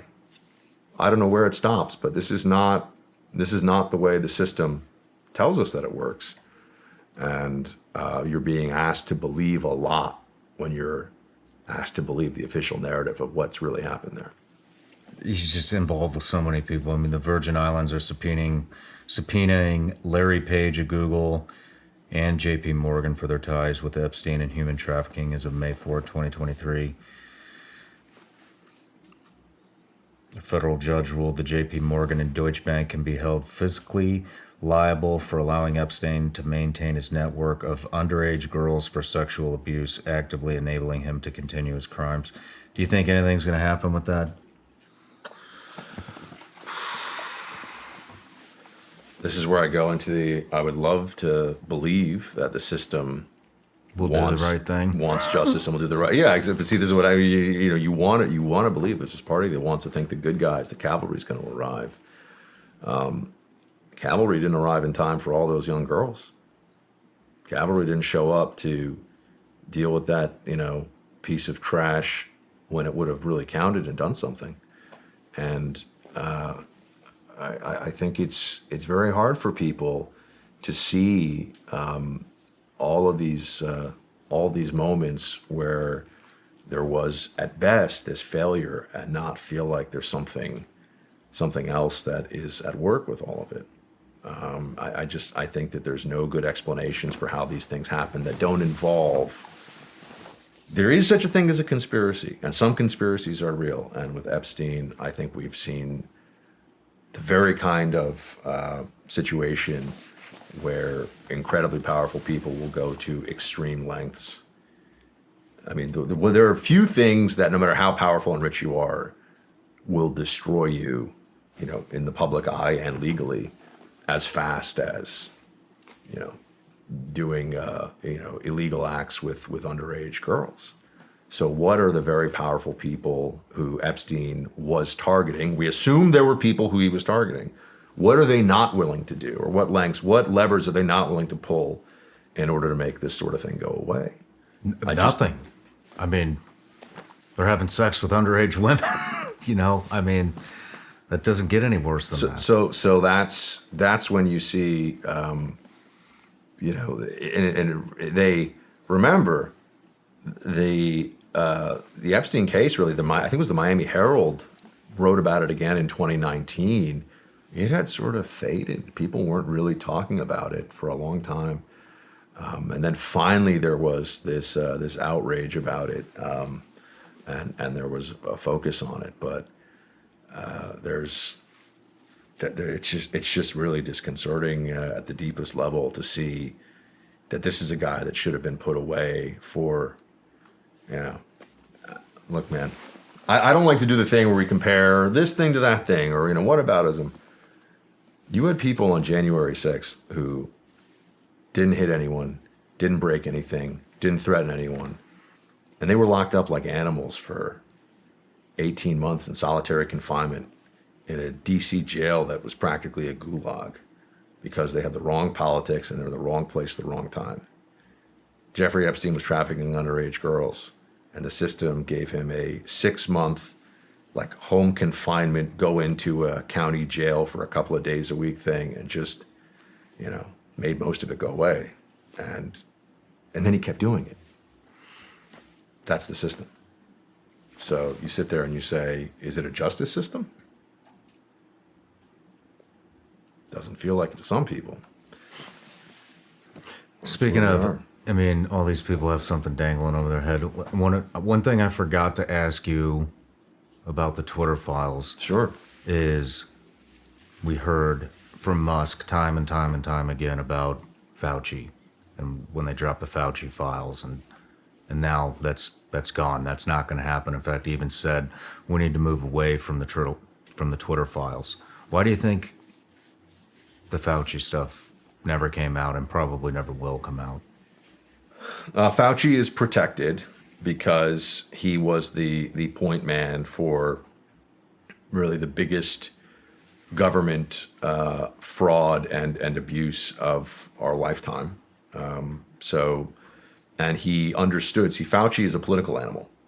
He was before he retired, the most highly paid employee in the entire federal government, which is remarkable. I know federal government's big. There's a lot of people in the federal government. Highest paid federal government employee, had lasted in his role for decades and decades. And he decided that the way, I think that he became a true megalomaniac. I think that he was overcome with narcissism, and that at his stage in life, he became this figure who was elevated by some really sad, but millions of them, sad leftists into being almost like a deity. I think he started to believe it himself a little bit. I think that he disconnected from obvious reality and started to think that hero worship was rooted in the fact that he really was somebody who should be worshipped. And he also was critical to the Democrat plan of unseating Donald Trump and taking over the White House and taking power. He mobilized as a political operative for them. So they up to this point, he has been, the scene in The Departed where he's like, that's a guy you can't touch, he's a made guy, you can't touch him. He was a made guy. Fauci was someone that you couldn't get any kind of a political hit on.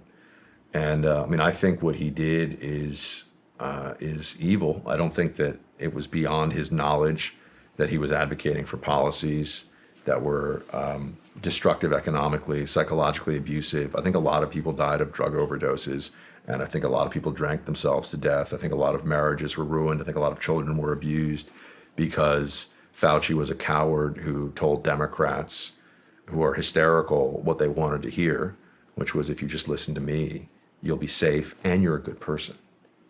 There was a moral element to this too, we have to remember. If you got COVID, there was a period of time where people would say, well, how'd you get it?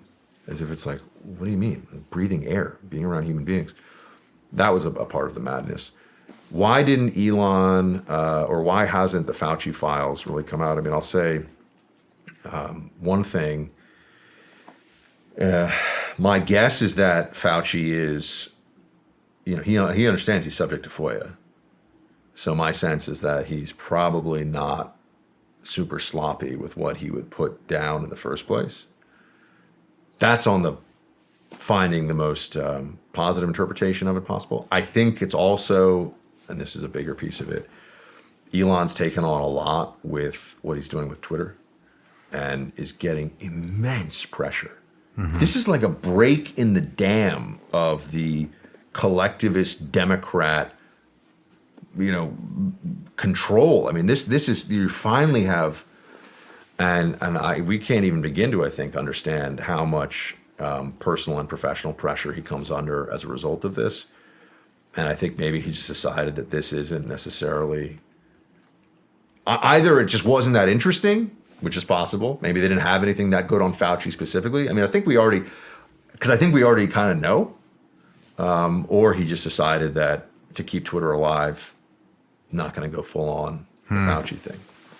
So that's my assessment. I know people can pick and choose what they think is right or wrong about that. That's how I see it. Yeah, and I would love to see it. I mean, I would love to see it. I think I was probably, I think I despise Fauci more and sooner than almost anyone else that I know in the entirety of American media, because I saw exactly who this guy was. All I had to know was the flip on the mask issue. Goes from, it's not a big deal, doesn't really work very well, don't waste your time, to this is essential. If you don't do it, you're a bad person. Yeah. It was in lockstep with the psychology and the political needs of the Democrat left. That's all it was. He became a front man. He was propaganda in a lab coat. He was a tiny little tyrant doing what the collective apparatus wanted him to, and we all suffered as a result of it. And I think he's truly shameful. I mean, I think what he did is monstrous, and I think the people who went along with it have a lot of soul searching to do, and they were hateful, and their conduct was shameful, and the forced vaccine mandates was a disgrace, and the mask mandates on planes and in restaurants was appalling and pointless, by the way. But to me, it still goes back to, it feels like a dry run for totalitarian control in this country when the next crisis comes. I don't know, like locking up a presidential candidate in an election cycle. Let's take a break.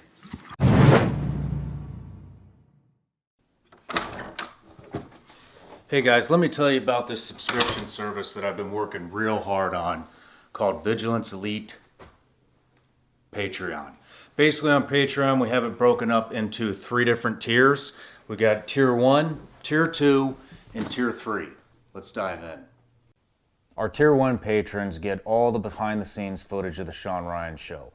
That could include behind the scenes photos, that could be side conversations that we have in between breaks, that could be specific questions that our patrons give us for the guest on the Shawn Ryan show, and a ton of bonus content that doesn't really fit into any specific category.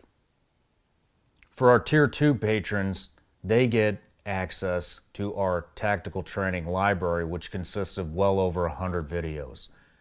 We've broken those videos up into separate categories, and those categories are rifle fundamentals, pistol fundamentals, drills, tactics, driving, gear and weapon setups, and everybody's favorite, mindset.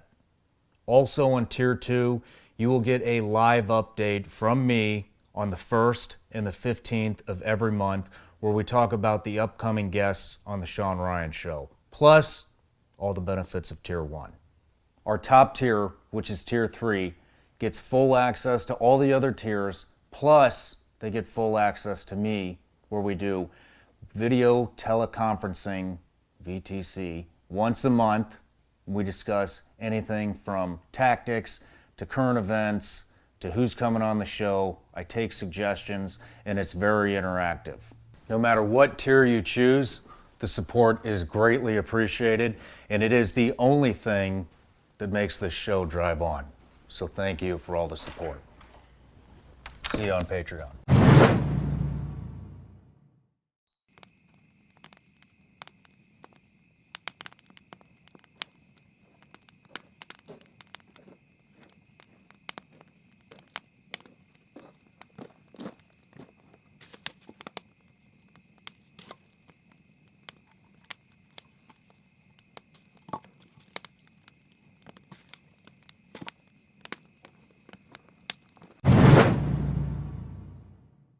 All right, Buck, we're back from the break. Let's talk about Title 42, because that's coming up real quick.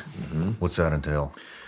So Title 42 is a pandemic authority of the CDC that allowed them to turn away single adult male migrants under the general idea that we got a pandemic, we can't just let people into the country because, pandemic is spread by people and we have to control our borders. I think that's the the short version of it.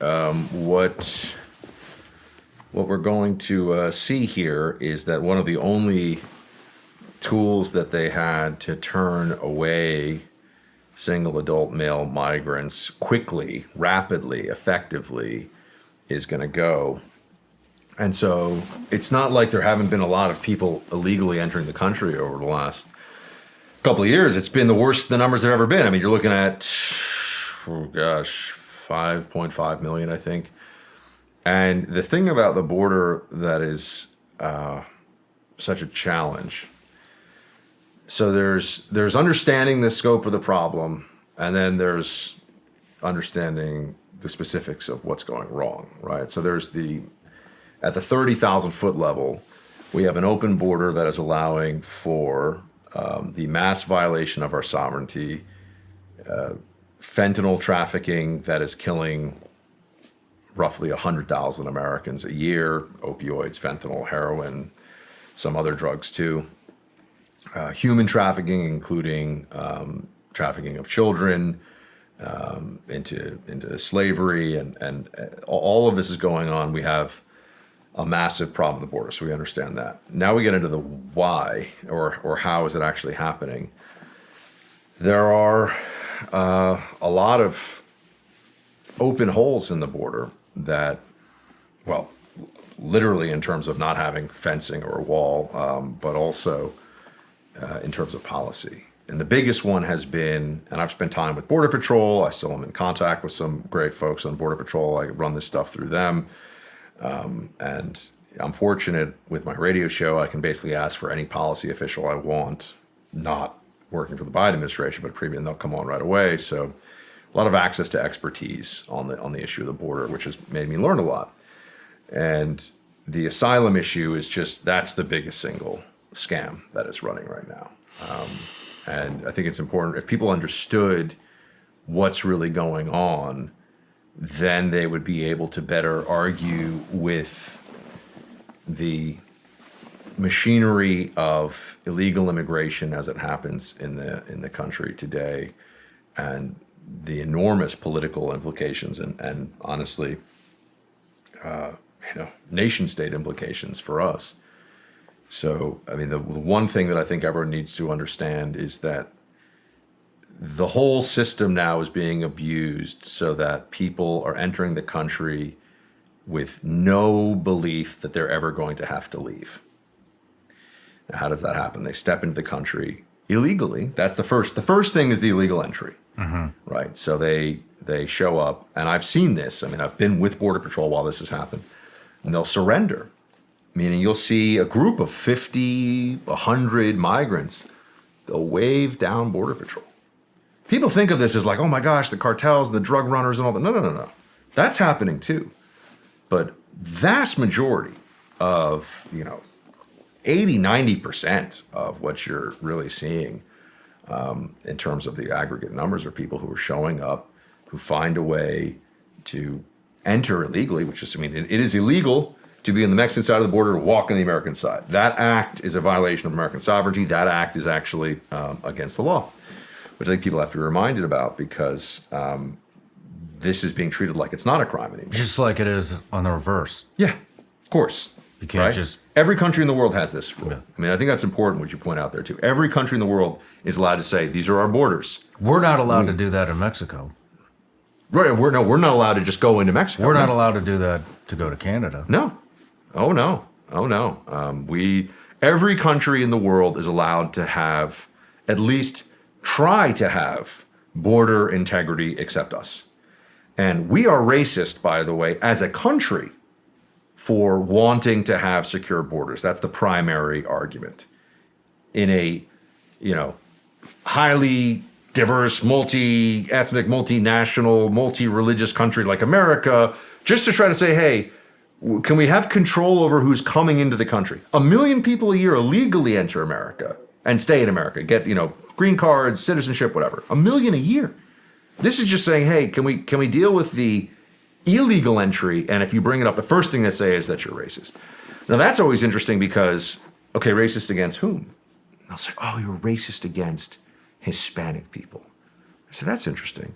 There are about 160 different countries that have had people enter the U.S. illegally in the last year. Thailand, West Africa, Peru, Azerbaijan. Think of a country, basically. And people have tried to enter illegally from there. Mm-hmm. So this notion that, oh, you just don't want people from this one country or that one country to come here is a lie. But it's a very powerful lie that the media tells everybody, and that makes a lot of people scared to understand this issue honestly and to understand what's really going on. So they enter illegally, and then they go through this process. And remember, this is happening millions of times over. They say, I have a credible fear. And some of them even have little sheets of paper that have told them what to say. They've found this at the border too. Mm-hmm. They also have wristbands, as you know. I'm sure if you've talked to other people about the cartel situation, they have wristbands to show which cartel they paid off to get there. And you see these piles of wristbands. So this is now, some are estimating that they make more money from the human trafficking than the drug smuggling across the border. It depends on who's, they're not keeping receipts, right? But it depends on whose numbers you ask. It's a multi-billion-dollar thing that's going on here right now.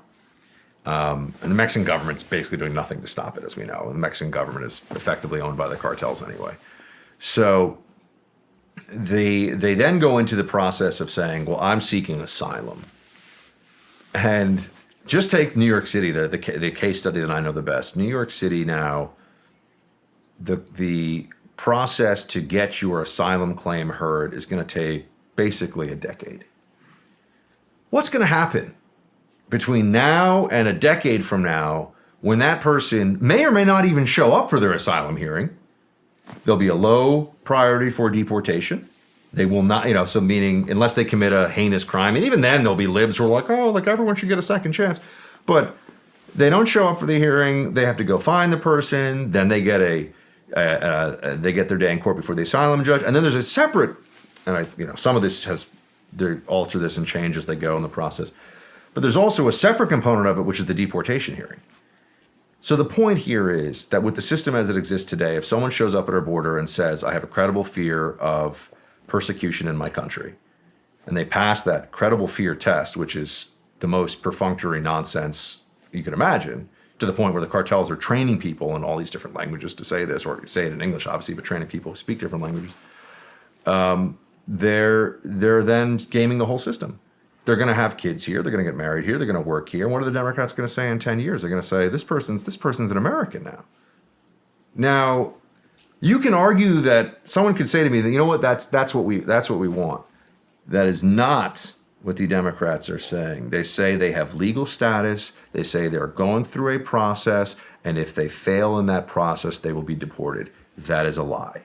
They are delaying law enforcement inaction to nullify our immigration laws. They're doing this on massive scale, and they're doing this to create the biggest violation of American sovereignty and rule of law you could imagine right now at the southern border. So that's the primary scam that is underway, and it skips the legal immigration line. It makes people that went through years of applications and paying lawyers and everything to do it the legal way, the right way, makes them feel like I could have just walked across the border. Mm-hmm. And you have to remember that in the background of all this is mass amnesty, which is the ultimate plan. That was the plan of the Obama administration. If Biden wins a second term, it will be the primary focus of the Democrats. If they can if they can find a way to push it through, shoehorn it through by changing the filibuster, they will, and they'll do it on this issue. Why? So this expires here coming up. It might be expired by the time this actually comes out. But I got another question for you. So the border's been pretty much wide open the entire time Biden's been in office, right? Now this is going to expire, and I just saw that now they're sending 1,500 National Guard troops down to the border for what? Why all of a sudden? What's the play? Optics. The play is to make it seem like the Biden administration going into the election cycle cares about the problem. There is how the Biden White House governs, and there's how the Biden White House campaigns. And this is a much broader issue even than the border, but Biden is going to run as somebody who wants to fix the border. He's going to run as somebody who wants border security. He's going to run as somebody who wants law and order on the streets of American cities. All of this is a complete slap in the face to anyone who's been awake for the last 2+ years, 3 years. But that's the way they're going to do it. That's the game plan. This is a head fake. Sending National Guard to the border is a head fake that is meant to look like they're doing something to make the border better, more secure, whatever it may be. The reality of I've been at the border with National Guard guys there. See exactly what they do. They aren't securing anything. They are processing. They are helping to process arrivals. They are handing out bottles of water and just a presence there, doing admin effectively. They're not chasing cartel guys. They're not making arrests. They're not turning people back. None of that. So the popular conception of let's just send the military to the border, military under the current regime, there's no authority to do anything at the border. The authority is to welcome the illegals and hand out bottles of water. That's the authority. So they're just sending them down there for a show to try to convert more voters. Yeah, to make it seem like they're doing something. The other big challenge you have. How many people do you think are going to fall for that? Because this has been going on since he got elected. How many independents?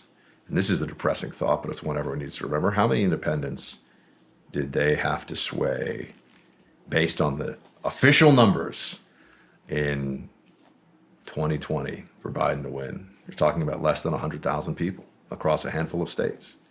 So they're not always playing to... How many independents do you think they did sway? Oh, God. That's a really good question. Depends on where you're asking me. I mean, look, I think that they rigged the system using COVID as an excuse to change election laws in ways that violate state law in places like Pennsylvania. I think that there was a refusal of some of the individuals in the judiciary to take on cases to look at, if people are voting in Georgia in the wrong county, honest mistake, okay, fine, but those votes aren't supposed to count. And when you're talking about losing by, 14,000 votes, the rules are the rules, right? Didn't want to look at that. There are places where there were clear failures of the system. But, I think that when you look at the reality of the data now on independent voters, not just in 2020, but in 2022, the Republicans have a problem. We do have a problem.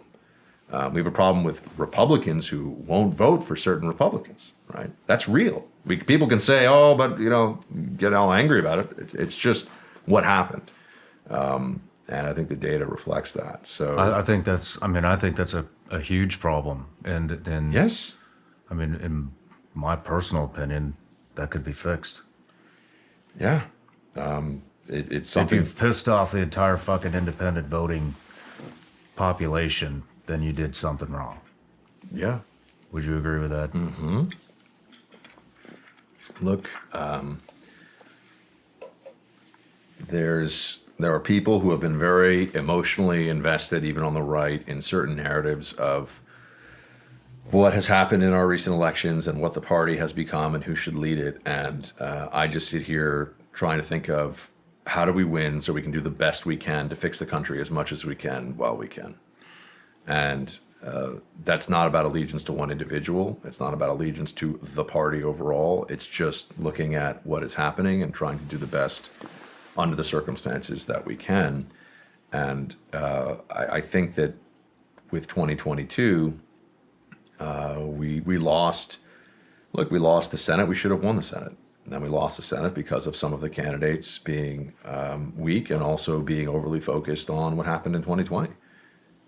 And people say, oh, and they get very mad about this. And I say to them, and these are my people get very mad about it. And these are my friends and colleagues and some of my my listeners. I say, we have to be able to be honest with each other about how we win, what needs to happen to win, or else we just keep losing and become kind of victims of the system and just blaming, oh, but this is, there were some Senate candidates in 2022 who were bad candidates and took the wrong approach. And we should learn from that instead of saying, oh, but, something else. Rawr, Republicans, I don't like them. They didn't do the right thing. Or, people just get very angry about it. Like, I got angry about it.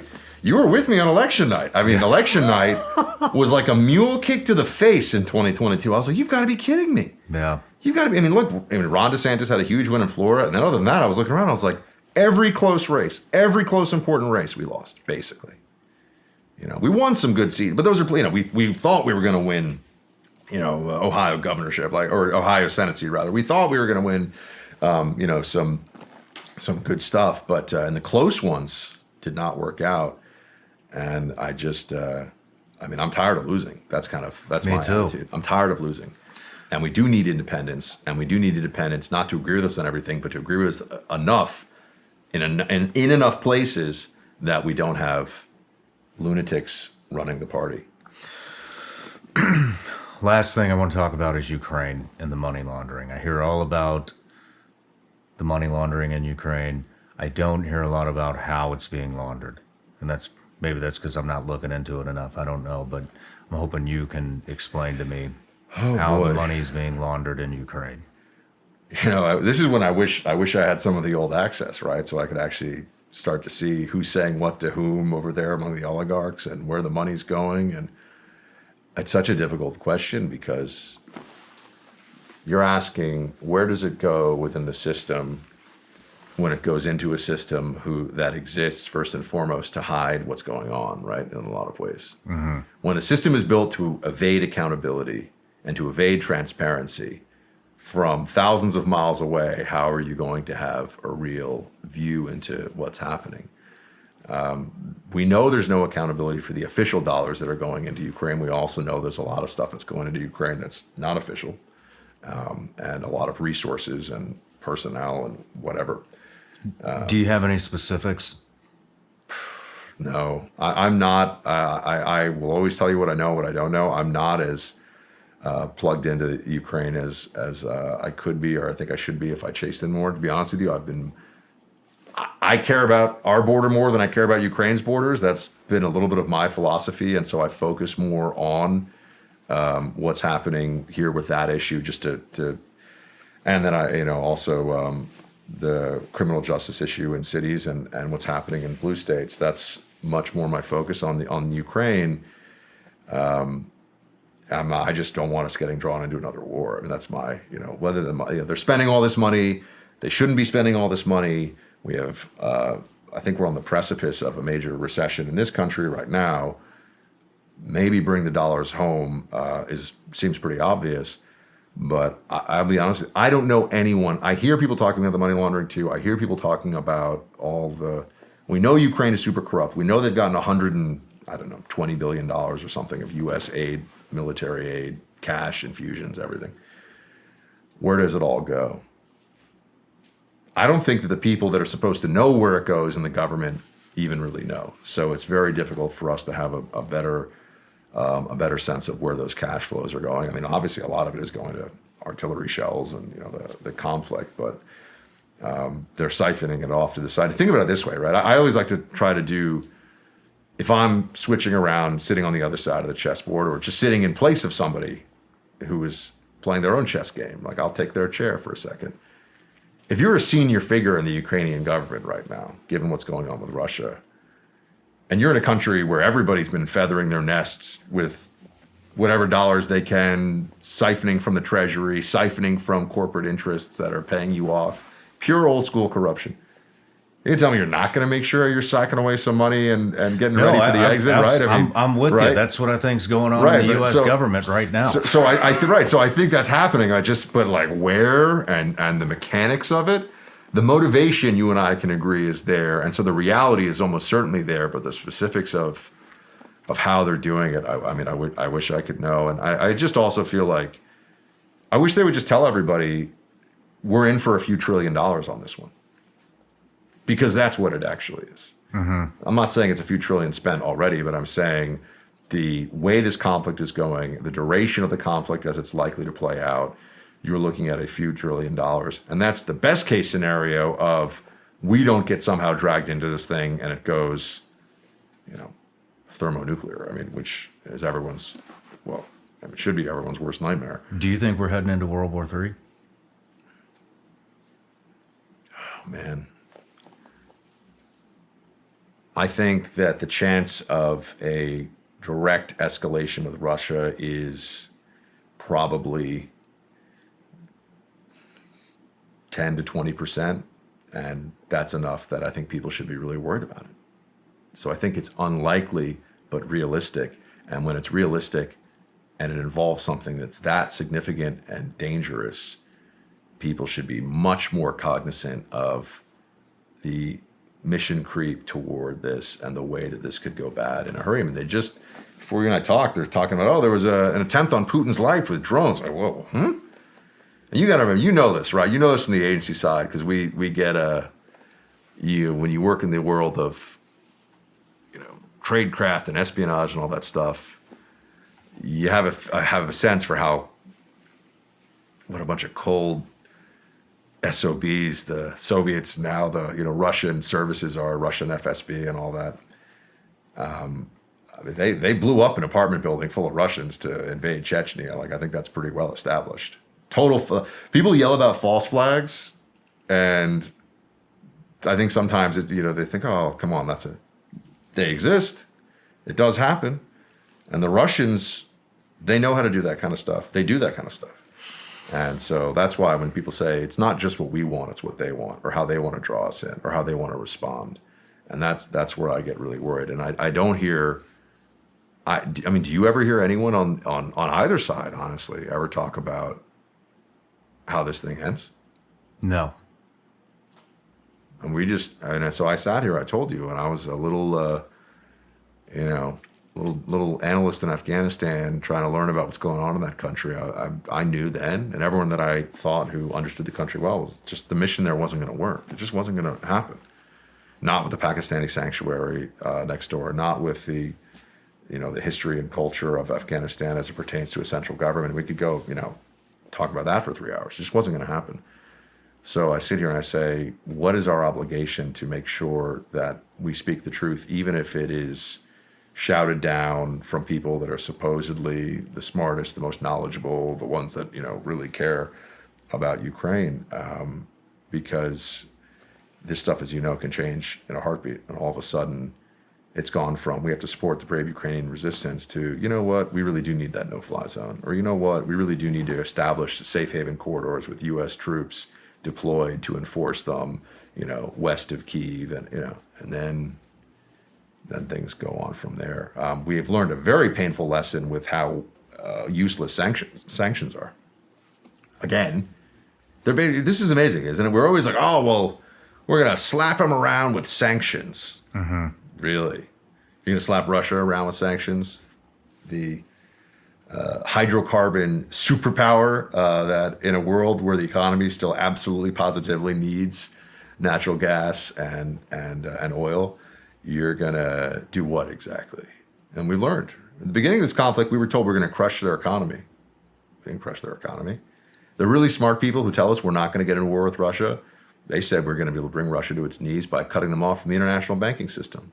Does Russia look like it's been brought to its knees by the international banking system? Well, I like what, I guess I shouldn't say I like, but I think Elon Musk, he brought up a great point when we weaponized the U.S. dollar and with all these sanctions and everything, and now look what's happened, and now BRICS has taken off, and all these countries are dropping the dollar. Argentina, France is talking about it, Brazil, Saudi Arabia, Iran. Who else? Who am I missing?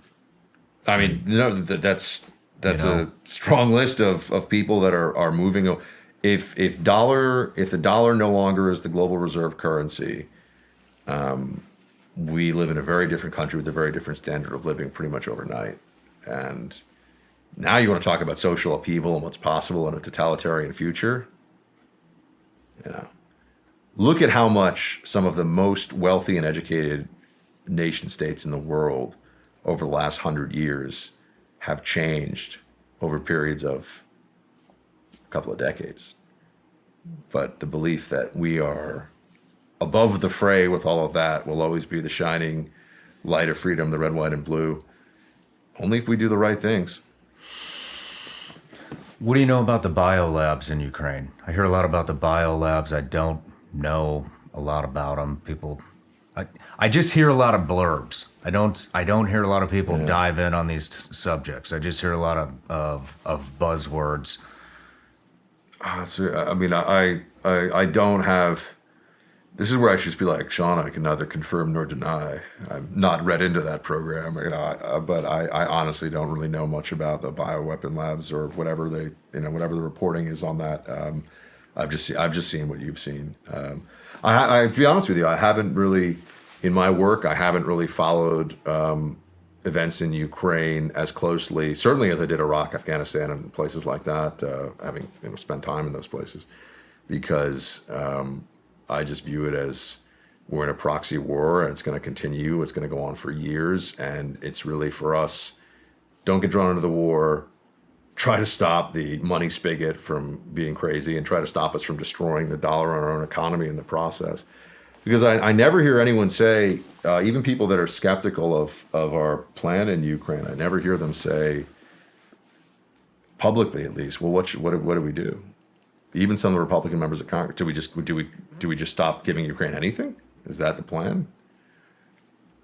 If someone feels that way, I think the first step would be they got to start saying this, right? If they just say, Ukraine is on its own, is that the policy, or is the policy mitigating our involvement and making sure that we don't get drawn into the disaster wholesale? So, but I have very little faith in the people making the decisions about the issue, that they know what they're doing and that they're exercising judgment and wisdom.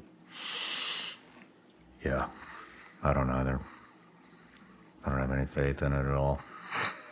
But what do you think is going to happen in the next year?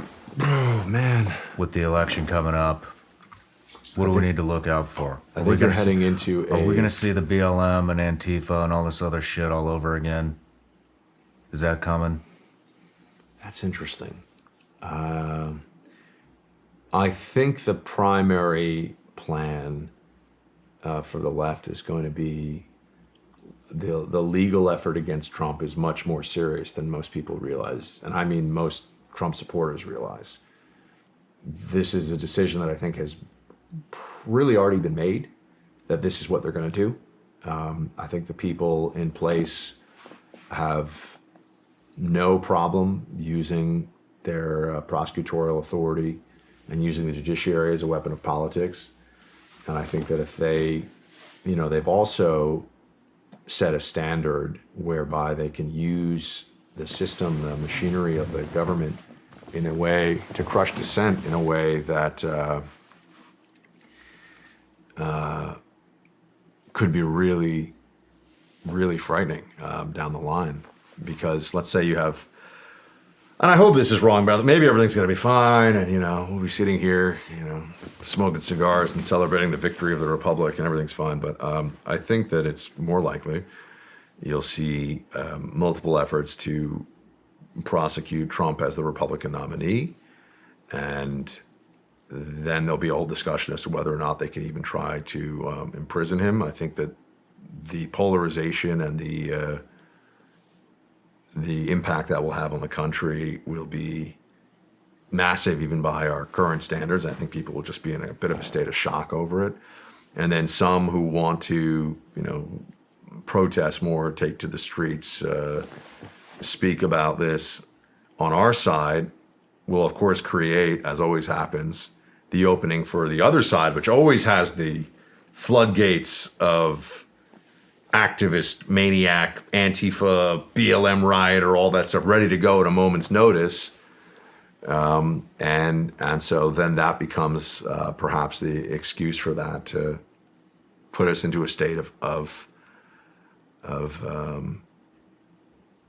heightened anxiety. I mean, remember, you know this from how they try to break people down in interrogations, right? You create psychological isolation, anguish, and just apply pressure. And over time, when you apply pressure, people become less rational. They become less reasonable. They're more suggestible to extreme ideas and extreme ideology.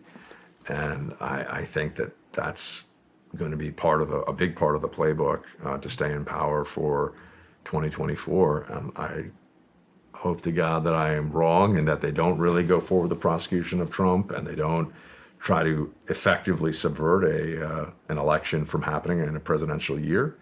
And if that's the case, still a lot of other things to worry about, but that will be good. But I see them prosecuting Trump and that taking us into completely uncharted territory. I don't know where. They've already prosecuted him, to be clear, right? They've already brought a criminal charge, but I mean ramping it up substantially. Yeah. And taking it to a place where no one really can understand where that's going to go and where that takes the country politically. I mean, if I had told somebody in 2019, we're going to be locked into our homes, we're going to be forced to act like, there's a plague out there that could kill us at any moment, and there will be mobs of lunatics in major American cities rampaging through neighborhoods, destroying and looting stores, pulling down monuments and statues and breaking them up, rioting outside the White House, rioting, and you said I was crazy. Welcome to 2020. So I think we have to see the next time around. Be ready for things to get wild. That's what I think is going to happen. Great. But it's all going to be okay. That's why you pray, you spend time with your family, spend time with loved ones, read good books, think worthwhile thoughts. We are still the best country in the world, which I think says a lot of the time more about other countries than it does about us. But we're still number one, so we got that. We got that going for us, which is nice. So, yeah. Well, Buck, you got anything cool coming up? No, I just, your audience has excellent taste. So if they have any room to add to the content docket, please check out. We do a radio show every day, Clay Travis and Buck Sexton Show. We're on, 500 stations, give or take, so pretty much everywhere. We're on the iHeart app. You can listen in. I talk about this stuff all the time, 3 hours a day with Clay, and we're trying to save and people ask me what I do for a living, and I say this, I'm only half kidding. I'm trying to save the country, so I hope some of your folks will check out the show. Oh, I'm sure they will. All the links will be in the description, and hey, man, it's a real honor interviewing you. And thank you very much, sir. Honored to be here. I really was looking forward to it, so it's been really cool. We'll hope to see you again. Cheers.